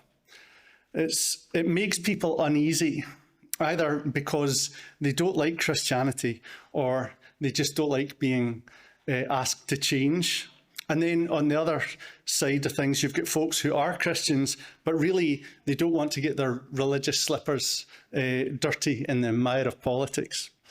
So Christian nationalism, it sounds scary, doesn't it? It conjures up images of theocratic dictatorships, ultranationalist xenophobia and the like. And I know why that happens. There's this temptation in politics to co-opt adjectives like democratic or Christian when it's really nothing of the sort. It's just a kind of cloak of respectability. Now, I'm a Christian hymn writer with a music ministry called the New Scottish Hymns, and that's why I care about words and what they mean and how they affect us. I think it's interesting how people want to make you scared of Christianity by using this term. Now, there was a recent headline in the website humanist.uk that said, "Rising Christian nationalism, a threat to us all." Well, we shouldn't feel threatened. Unlike the secular humanists, I think that Christian nationalism is worth examining, it's worth defining, and it's worth defending, whether you're a Christian or not. This is an idea that is rising. Many of us in Scotland are despairing at the sorry state of our nation and its political class, and we want solutions that work. Now, historically, Christianity has shaped our nation, but in the last 50 or 60 years, we've been cutting through the twin ropes of Christianity and nationalism that are attached to our anchor, and we are one big wave away from finding ourselves adrift in a treacherous sea. Now, I believe in the power of ideas. And if there is an idea that has the power to reforge our country, to restore what has been lost, and to make Scotland a jewel among the nations once again, that idea is Christian nationalism. So what is nationalism? I think we should first define nationalism before getting to the Christian part. And to understand nationalism, we should first define what a nation is. Now, a nation is just a large group of people who share two or more of the following characteristics or markers. Now, if I had a PowerPoint, I would have put these up on the screen so that you'd have them, but you just have to keep them up here just now. But two of the following characteristics or markers: place, history, language, tradition, and values. So we know that we are stronger in a group, and so people naturally group together according to the meaningful markers that they have in common. And those markers are like a kind of cement. And just as families thrive because of the fundamental bonds that they share, so too, to an extent, do larger groups. And a nation is really just the largest circle that can hold people together under these kind of shared markers before things start to pull apart. Is this mic okay? Can you guys hear a kind of booming in the sound? Right, okay, it's just, I think it's maybe just where I'm standing, it's a weird acoustic. The goal of the nation is to include as many people as possible under those same defined markers so that all the people can benefit and we can work to prosper ourselves and live at peace with other nations. So I want to suggest that nationalism is just a pragmatic recognition of this. Nationalism says, this is who we are, this is what we're like, and this is what's important to us. And it recognises that these meaningful markers are the things that can cause us all to pull in the same direction. And for that reason, these things need to be understood, they need to be protected, and they need to be cherished. So nationalism isn't like a utopian globalism, and it's not the selfishness of individualism, and it's not aggressive empire building. It's simply recognising who we are, what we share, so that we can work together. Now, of course, I realise that we are a country governed, well, to a degree, by a party calling itself the Scottish National Party. But really, I think they should be called the Secular Independence Party, because their values are profoundly secular. And it's really independence and not nationalism that they regard as the silver bullet which our country needs. And I think it's reasonable to debate the question, how much independence from our English neighbours will actually achieve, and ask that question, is independence enough? But the real question here is nationalism even enough? Nationalism sounds well and good according to this broad definition, but is it a strong enough idea to fix the problems that we as a nation are currently facing? Can we, by recognising our strength, by recognising and strengthening our place, our history, our language, our traditions, and our values, can we fix our country's deepest issues? Well, the answer lies in how we do it, and this is where the Christian part comes in. So the central part of this discussion is the Christian part of Christian nationalism. What does Christianity have to offer our nation? Well, to understand what makes Christian nationalism Christian, let's return to that list. Can you remember what they are? Place, history, language, tradition, and values. Now, of all of these, values are the living, dynamic element, and the part that Christianity is most potent to shape. So we're thinking about our values, and what we need as a nation is a robust moral compass, a way to know what is right and what is wrong, to discern between what feels good and what is good, between what sounds workable and what actually works. We need an objective external standard by which our judgments can be judged. And historically, Christianity has been that compass that guided the nations of the West. Christianity inspired the spirit of industry and gave meaning to our work.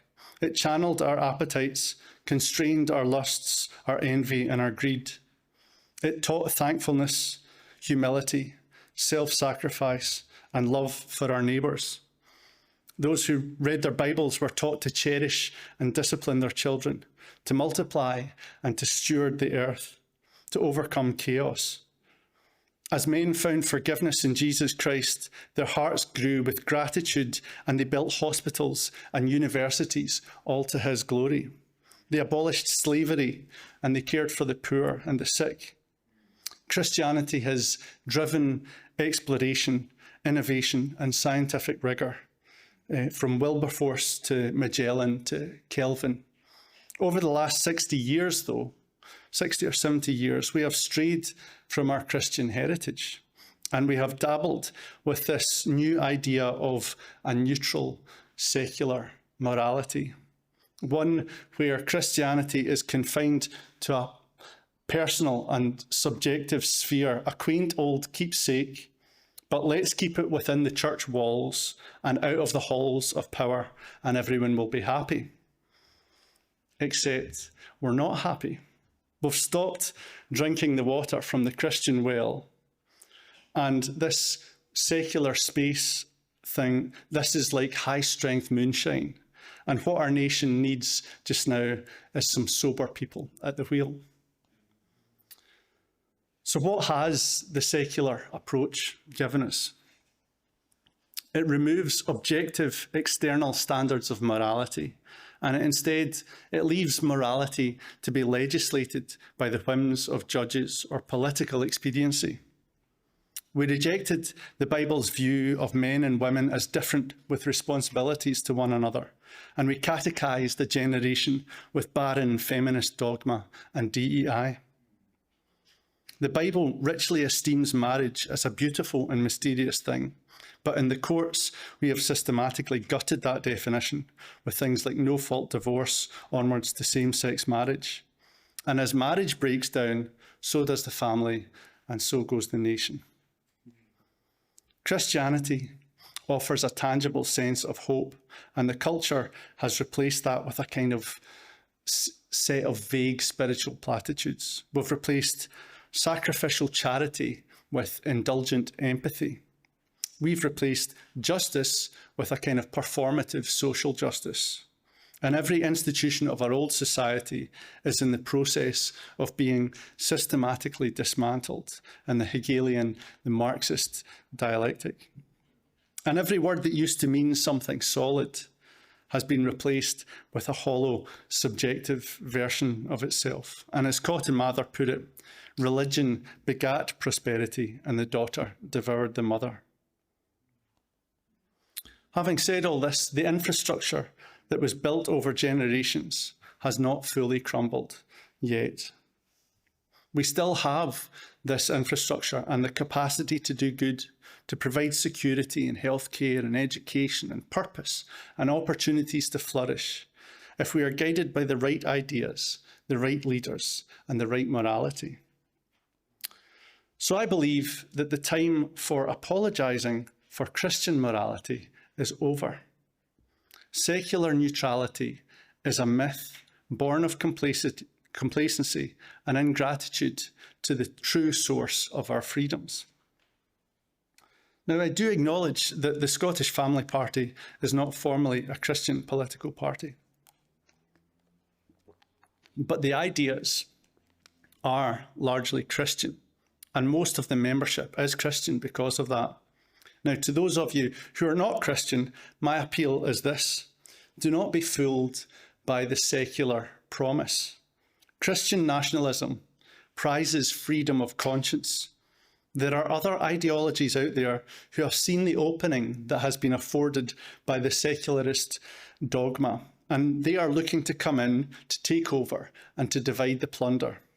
Believe me, when you see the alternatives, you will want to live in a Christian nation.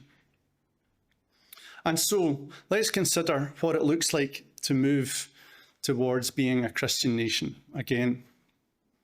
What does it look like to start being a Christian nation?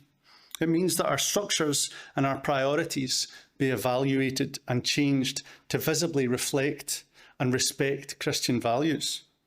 It means that we stop regarding Christianity as though it's some unsubstantial thing, some newly concocted theory. We should be able to look at every aspect of our national project, from judicial policy to bin collections, and have a clear answer to the question, where is the Christianity in that? We should elect Christians, competent ones. Being a Christian is not the only qualification for public service, but it should not be treated as an irrelevant factor, because it says something about a person's convictions, their priorities, and crucially, it's an objective standard that we can hold them to. We want to know if a person is genuinely convictional or simply a nominal Christian. We want Christians in public roles because they don't regard the state as the highest authority. Christians know that the state cannot be God, and they understand that that job is already taken. In matters of government and economy, the Christian worldview remembers and venerates the principles of stewardship, of justice, and the limits and responsibilities of those in power. In matters of social reform, the Christian cares not just as an economic necessity, but as a moral imperative. Christianity is realistic about poverty and values human dignity. In all of these things, the Christian is less motivated by a desire to appear good because he has already made peace with the fact that he is a sinner saved by grace. Instead, he wants to do good and to be good because in doing so, he serves as king. In fact, there is no sphere of life and government which a Christian worldview does not offer a value perspective on. Indeed, where that perspective has been given sway, it has resulted in good and abundance. So Christians are not surprised by this. God has told us that he blesses such enterprises when they are done to honour his name and his law. The Christian can speak to that reality in their own life, and should he not seek to expand that blessing into the public sphere? Now, I'm not being unrealistic about Christians. We are still affected by selfishness and every other sinful impulse. All I'm saying is that those guided and constrained by a Christian conscience are starting from a better position than those who are not. Even the agnostic or non-religious person must acknowledge the stability and the peace and flourishing that results when Christians apply their values both to their personal lives and to the role of civic governance. So is Christian nationalism an untenable solution? Is Christianity wholly unsuited to a nation that is already secular and already pluralistic in its thinking? Well, Christianity is certainly disruptive. Christianity, by its nature, changes everything. But what I'm arguing for is for people to be open to the persuasive force of the Christian worldview. We're still allowed to try and change people's minds. And of course, Christianity is fundamentally opposed to coercive belief. God desires that all men choose him and has accorded us the responsibility to do so. But what I am advocating for when I say that we need a kind of Christian nationalism is really just saying this. The decisions we make will be better for us if they are in line with God. The goal of a robust Christian nationalism would be that at all levels of government, we should evaluate our decisions based primarily on biblical values, biblical standards, because no better standards exist. Now, in conclusion, I think if you look at the state of secular Scotland just now, the notion of Christian nationalism seems like a fairy tale, like it's a kind of Christian utopia that's just as unfeasible as the Marxist utopia. You might be thinking that politics is the art of the possible, and of course that is true. So what is possible? Right now, it's first steps. And I think the first step is an attitude change. If you're not a Christian, be open to the idea that a Christian nation is better than the alternatives. If you're a Christian, be courageous to speak about your views. Show people why Christianity is good and how it can transform the world, and stop being ashamed of it. Stop thinking that we cannot speak about the role of Christianity in our civic order. Stop thinking that your faith is a private matter. We cannot accept that secularism has offered any adequate answers to the problems that beset our nation, like addiction and poverty and dependency and injustice and greed and incompetence and xenophobia and identity confusion, pride and violence, sexual abuse, all these things. All our secular government has is fumbling platitudes, but Christianity has real answers. So what is the hellish lie that we have swallowed that says that we should remain silent, wringing our hands, when right here in the words of Scripture we have a framework for the rebuilding of our nation? We should not keep it for ourselves, and the time to remain silent is over. Thank you.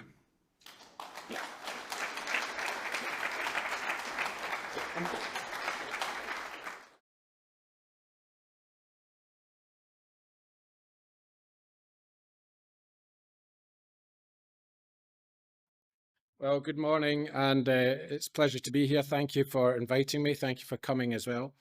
I was reflecting just as Paul was speaking earlier, and I was busily writing things down on the back of my sheet. Not that I'm going to say them, but it was just my own thoughts. But it did occur to me that the burden of choice is what assisted suicide legislation brings in for so many people in our society. And what we're seeing happening with this sort of push towards autonomy and freedom, it's called freedom, but it's not real freedom, is that on the one hand, people within a certain framework have more choice, but within a bigger framework, we have a more centralized, a more controlling state, which controls our lives. So actually what really happens is true freedom is eroded.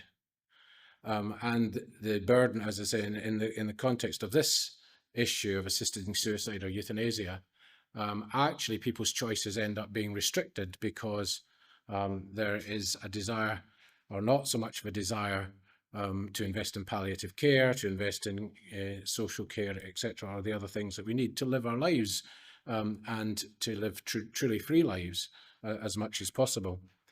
So that was just a reflection I had, but it sort of takes me on to the first point I was going to make in my talk, and that is that this debate is presented as being about pain in the media, but in a sense that's what's used to sell the message, isn't it?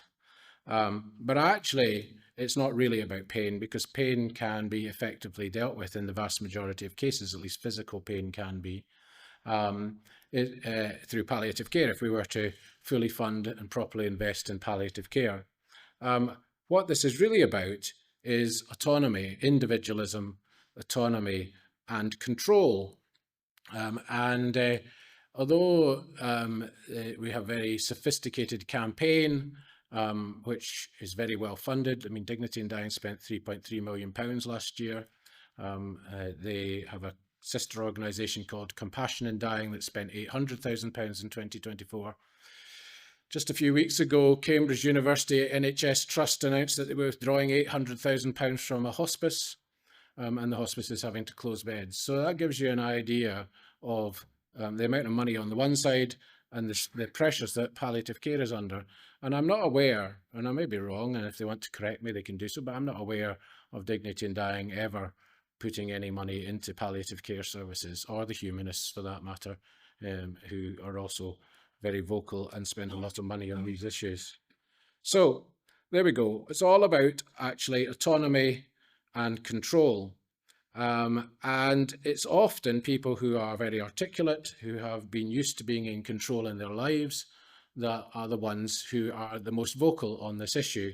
People who are invariably middle class, invariably white, often men, and they are used to having control over all aspects of their lives, and they don't want to lose that control. And so when they're faced with death or illness, and being dependent upon other people, then that is the suffering that they experience. It's an existential suffering because they're losing control and they're losing their sense of identity, because they have found their identity in their position, in their status, in their control. And so that's what really is at the root of this. That sort of desire on the one hand versus public safety and protecting those who are most vulnerable in our society, who don't have those levels of control in their lives normally, and who may well feel under pressure or be coerced, or be lonely, for example, or have all sorts of other factors in their lives, some of which have been touched on earlier today, which means that they don't have the same choices in life. So my argument is that this is not true compassion at all, because true compassion is that we come alongside those who are suffering and we care for them and we put ourselves out for them. We actually, it costs us money, it costs our time, etc. In other ways. And it's not true autonomy either, because my choice limits other people's choice. In fact, it limits more people's choices. So the total sum of autonomy in society is reduced. And in the process, we give the state the power to decide when to end people's lives extrajudicially, where they haven't committed any criminal offence, which is a huge transaction of power to the state. And we saw that in the 1930s and 40s in Germany, of course. It started with a euthanasia program for those who could not give consent. And after the war, the European Convention on Human Rights was brought in precisely to stop that from happening again, to reject the eugenics philosophy that had been predominant in Britain and America, and then subsequently in Germany, which had been used as the basis of the euthanasia program there. And yet what we are now beginning to see, I would argue, is a re-emergence of that eugenics philosophy. And in relation to the end of life, it will be driven by the costs of care. People are costing too much, and so therefore we offer them an alternative. And how long will it be before they feel that they have no real choice at all? So in terms of this bill, Richard asked me to talk about the bill before Holyrood. I would say that what we see, the characteristic of the debate, is deception, spin and denial on the other side. Liam is very smooth, Liam MacArthur, He's full of assurances, but when you press him on the details, he doesn't actually have an answer often, or he's quite happy to leave things as vague and up to government to decide at a later date. So deception, first of all, the term assisted dying is a deception. They will not refer to assisted suicide or euthanasia. Twice at the committee last week, Liam and then another MSP said, oh, it's assisted dying, it's not assisted suicide. But suicide is where you take your own life by whichever means. It's quite clearly suicide if the person is taking their own life. And if somebody else is killing the patient, it's quite clearly euthanasia, where it's administered by a doctor or a third party. Assisted dying is a euphemism to avoid facing up to the reality of what we're talking about here, because there is a stigma associated with suicide, and even more so with homicide. It requires lying. The bill requires lying currently. I mean, this is going to change. Liam has now put down an amendment, but the bill as drafted requires lying on the death certificate and saying that the cause of death was the underlying illness, not the assisted suicide. Now, this bill's been in the making for 10 years. The MSPs who are behind it have been meeting together for 10 years in the Scottish Parliament to plan this. They started their cross-party group almost immediately after the last bill was defeated. So why is it that there are so many aspects of this bill, which is supposedly the safest in the world, according to the Scottish campaigners, that are either ambiguous or misleading or not implementable, or just downright dangerous if they have been planning for so long? Next thing, there's a denial that vulnerable people will be put at risk. They make claims about safeguards in the bill, but actually the safeguards are just a bureaucratic process. They're not real safeguards for many people, and they're certainly not 100% reliable safeguards, even if they were implemented, which of course isn't the case in other jurisdictions. In other jurisdictions, the safeguards are there on paper, but they're not actually implemented in practice. And enthusiastic doctors push the boundaries of the laws. As we know, there's one particular doctor in Canada who was brought to the Scottish Parliament by friends at the end. She has admitted to killing over 1,000 people through the Canadian Medical Assistance in Dying Law. She says it's the best work she's ever done, most enjoyable work she's ever done. She appears on Liz Carr's documentary, Not Dead Yet, if you want to see her sort of manically laughing at one particular point. Conscience and the approved substance clauses are in the bill, but the Scottish Parliament may not have the power under the Scotland Act to actually legislate for these things. So although Liam has put a conscience clause in the bill, there is no guarantee that actually there will be any conscience protection for anybody in Scotland at all, unless Westminster facilitates that. But Liam is making promises. And indeed, the presiding officer of the Scottish Parliament agreed that this bill was legislatively competent, and when asked for her legal advice, she's refused to release it, even though the Scottish Government itself thinks that the bill is not legislatively competent. So you see where the deception, spin and denial arise. So key points then about Liam MacArthur's bill. First of all, it applies to terminally ill people, but the definition of terminal illness is probably the most broad in the world in terms of any of these bills. It's defined as an advanced progressive illness, disease or condition. Of course, a condition is not necessarily a disease, where the person is unable to recover and will lead to premature death, but there's no definitions of what advanced means, what progressive means, and what premature means. Pam Duncan-Glancy, giving evidence or speaking this week at the committee, said that she would qualify under this criteria. So you might think that being the case, that the argument for some sort of prognosis of life expectancy was a bit of a no-brainer in terms of an amendment, but that was considered this week and rejected, not only by Liam, but by the majority of the Health, Social Care and Sport Committee. It may be returned to at a later date, but nevertheless, that's what happened this week. The claim has been put around that this is all about self-administration, that the patient will make the decision themselves, and it's that there can't be a third party actually ending the life of the patient. However, self-administration does not feature on the face of the bill. So although it is in the policy memorandum, ultimately, the word self-administration is not on the face of the bill. So when it comes to it, who's to say whether self-administration will be a limitation or not? Indeed, it's unclear what would happen if the patient didn't die. In the medical advisory group report, Sandesh Gohani and the rest of the so-called eminent experts said that where the patient doesn't die, as happens in about, I think, 7% of cases in Canada where people vomit or have complications, but in some of them the patient doesn't die, that Sandesh Gohani and his co-authors of that report said that the doctor should be able to insert an emergency IV line to ensure the patient dies peacefully. But then when Liam was quizzed on exactly what that meant, did that mean by my colleague Joe Wright, he said, she said, you know, what does that mean? Does that mean that they try to revive the patient? Or does that mean that they euthanize the patient? Liam's response to that was, well, I'll just leave that up to the doctor to decide. So what he's proposing is that we have this ambiguity in the law, which then means that the doctor is within their rights to essentially expand the law into euthanasia if they wish to do so, or if they think it's appropriate. At least that's the impression I get.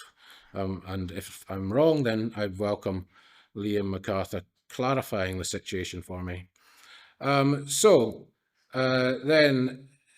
what's next? I'm not giving you all the points I've written down here because I don't have time.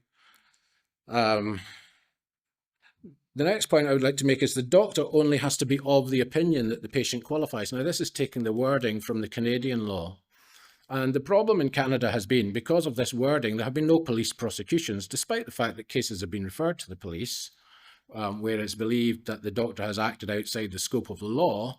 Because the doctor only has to be of the opinion that the patient qualified, then there is no objective third-party judgment that you can have by police prosecutors, GMC or anybody else, to say that the doctor broke the law, as long as they say, in good faith, they were of that opinion that the patient qualified. Now, because we have such a broad definition of terminal illness in Liam's bill, how do you ever prove that somebody was killed inappropriately by a doctor or has helped to kill themselves inappropriately? Next, it's not clear, I've said already, it's not clear what happens when the drugs don't work. And then coming on to the issue of conscience opt-out, which, as I've already said, might not be actually there in practice because it's a reserved power to Westminster.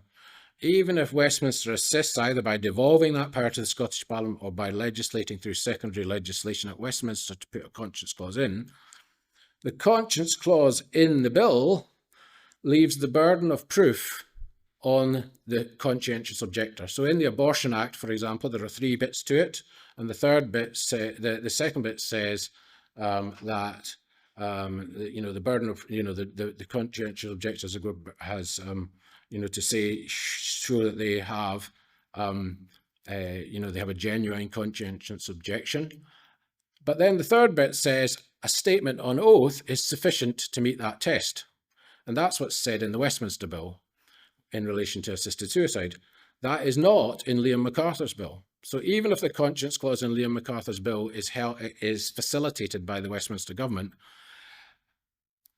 a challenge can be brought against a doctor who says, I've got a conscientious objection here, and the burden of proof on the doctor could potentially be higher in Scotland than would be the case in England, for example.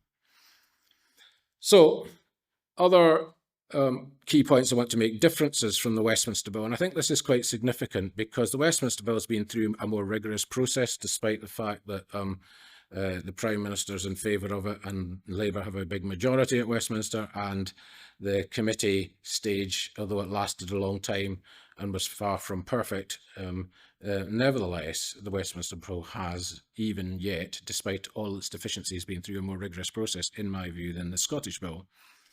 So there is no pre-death independent review mechanism in the Scottish Bill. There is in the English Bill, as you're aware.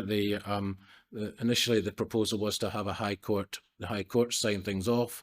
There was some concern about the workload for judges, and so that's been watered down to a review panel.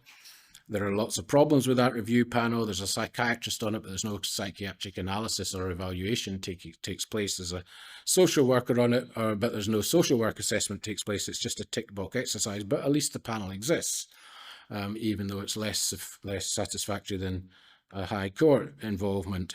And the reason why that's relevant is because it may be breach the Article 2 of the European Convention of Human Rights not to have an independent review mechanism. However, Lord Faulkner, who was advising Kim Leadbeater, was smarter perhaps than his colleagues in Scotland, and they put that in. That's not there, though, in the Scottish Bill. So the question is, prior to the death, who reviews to make sure even that the patient actually qualified under the law, because that's not there, whereas it is at least in the English Bill. There's no advert ban in the Scottish Bill. That was put in the committee stage in England, so you can't, Dignitas can't set themselves up, or, or Philip Nitschke can't set up his personalised gas chamber, and start advertising on social media in Scotland or in the paper, in England, sorry. But at the moment, under the Liam's Bill, he could do that in Scotland. And then the other aspect about this, of course, to bear in mind is because the bill is potentially not only the conscience clause, but the drug licensing mechanisms of the bill, which the Scottish Government has recognised, but also maybe the whole bill itself may be outside the legislative competence of the Scottish Parliament, except the decriminalisation of homicide in certain circumstances. You could end up in a situation whereby somebody like Philip Nitschke could set up the Sarco pod and start advertising, because it might be that all this mechanism that's been put in place of doctors being involved and all the rest of it, and drugs being designated as approved substances, doesn't stand up to a legal challenge. So if all that we're left with, and it's possible that the whole bill would be struck down, but if all that we're left with was the clause that decriminalises homicide in certain circumstances, then it could be a free-for-all. Hopefully a court wouldn't go that far, but you never know.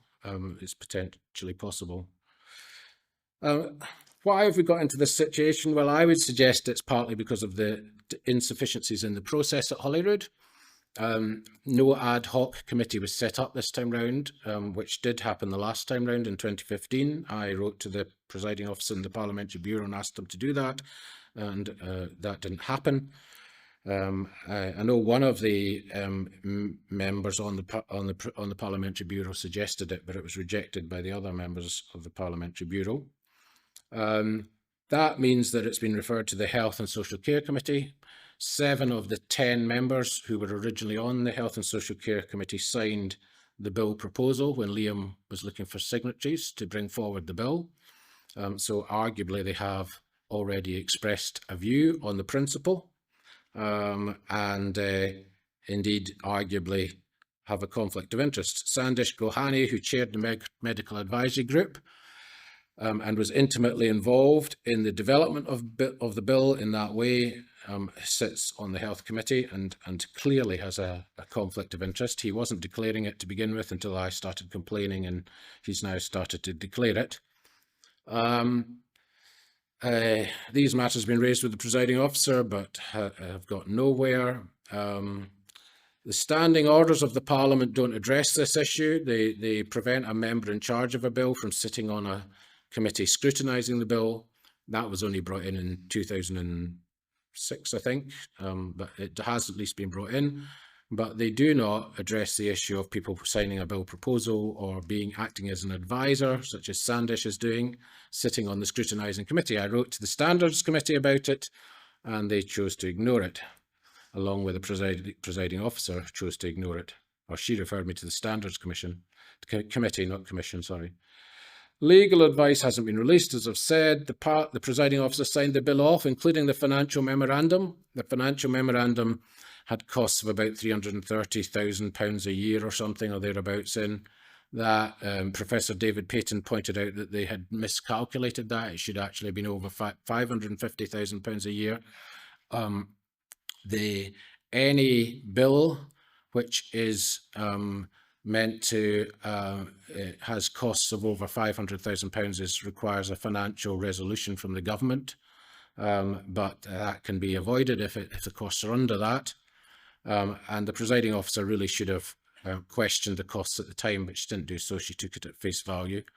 Even if Liam's estimate of the costs is right, it will cost over the 500,000. However, David Payton has estimated that the cost of this will be 3 to 8 times more than is in Liam's financial memorandum. And the Finance Committee has also basically said that the financial memorandum is, as has the Scottish Government, is completely underestimating the costs. If you compare Scotland and Liam's bill to, as he claims to do in the financial memorandum, to Oregon or Victoria, you get one figure for the number of deaths a year.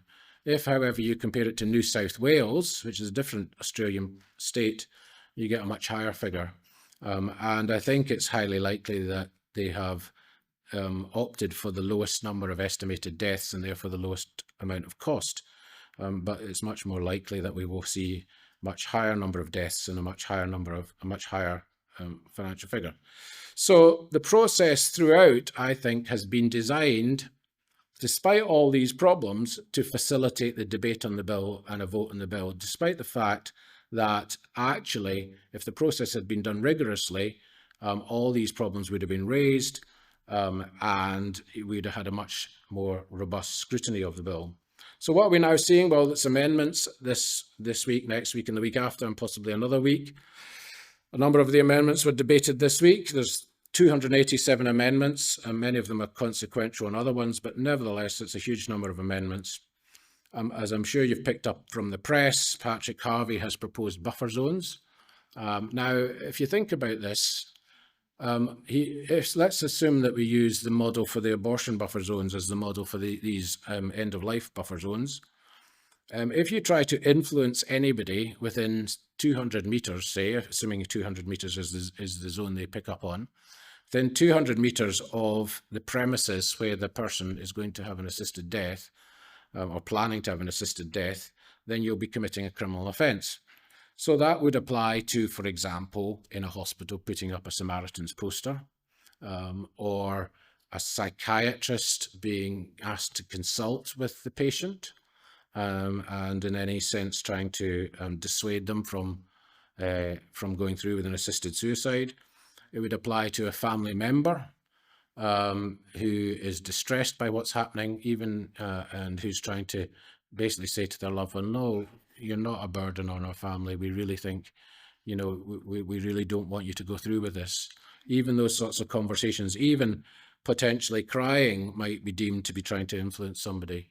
If you had, for example, a church next door to, say they set up a euthanasia clinic next door here, there, and in this church they decide to have a prayer meeting about it, and they advertise the prayer meeting, then that would be deemed to be a criminal offence. So you can see how draconian this proposal is. Now, Patrick Harvey might not push it to a vote. It might be rejected by the committee, but isn't it an interesting reflection on the mindset? And the reason what underlies this, of course, and it's all this spin that I've been mentioning about, because Dignity in Dying have been very good at coming out with one-liners to try and dismiss the arguments against. So the argument of people feeling coerced is turned on its head, and people say, well, the only coercion, the main coercion that happens is people trying to coerce people into not having an assisted suicide. So if that's the argument you're putting forward, that family members try and coerce their relative into not having an assisted suicide, then the logical extension of that is you must ban that coercion, that bad coercion of not allowing people of not encouraging people to have an assisted suicide. So, and you must stop family members from doing that. And so then you create these buffer zones, but these buffer zones are completely impractical, and they will have a huge impact on normal healthcare, never mind family relationships.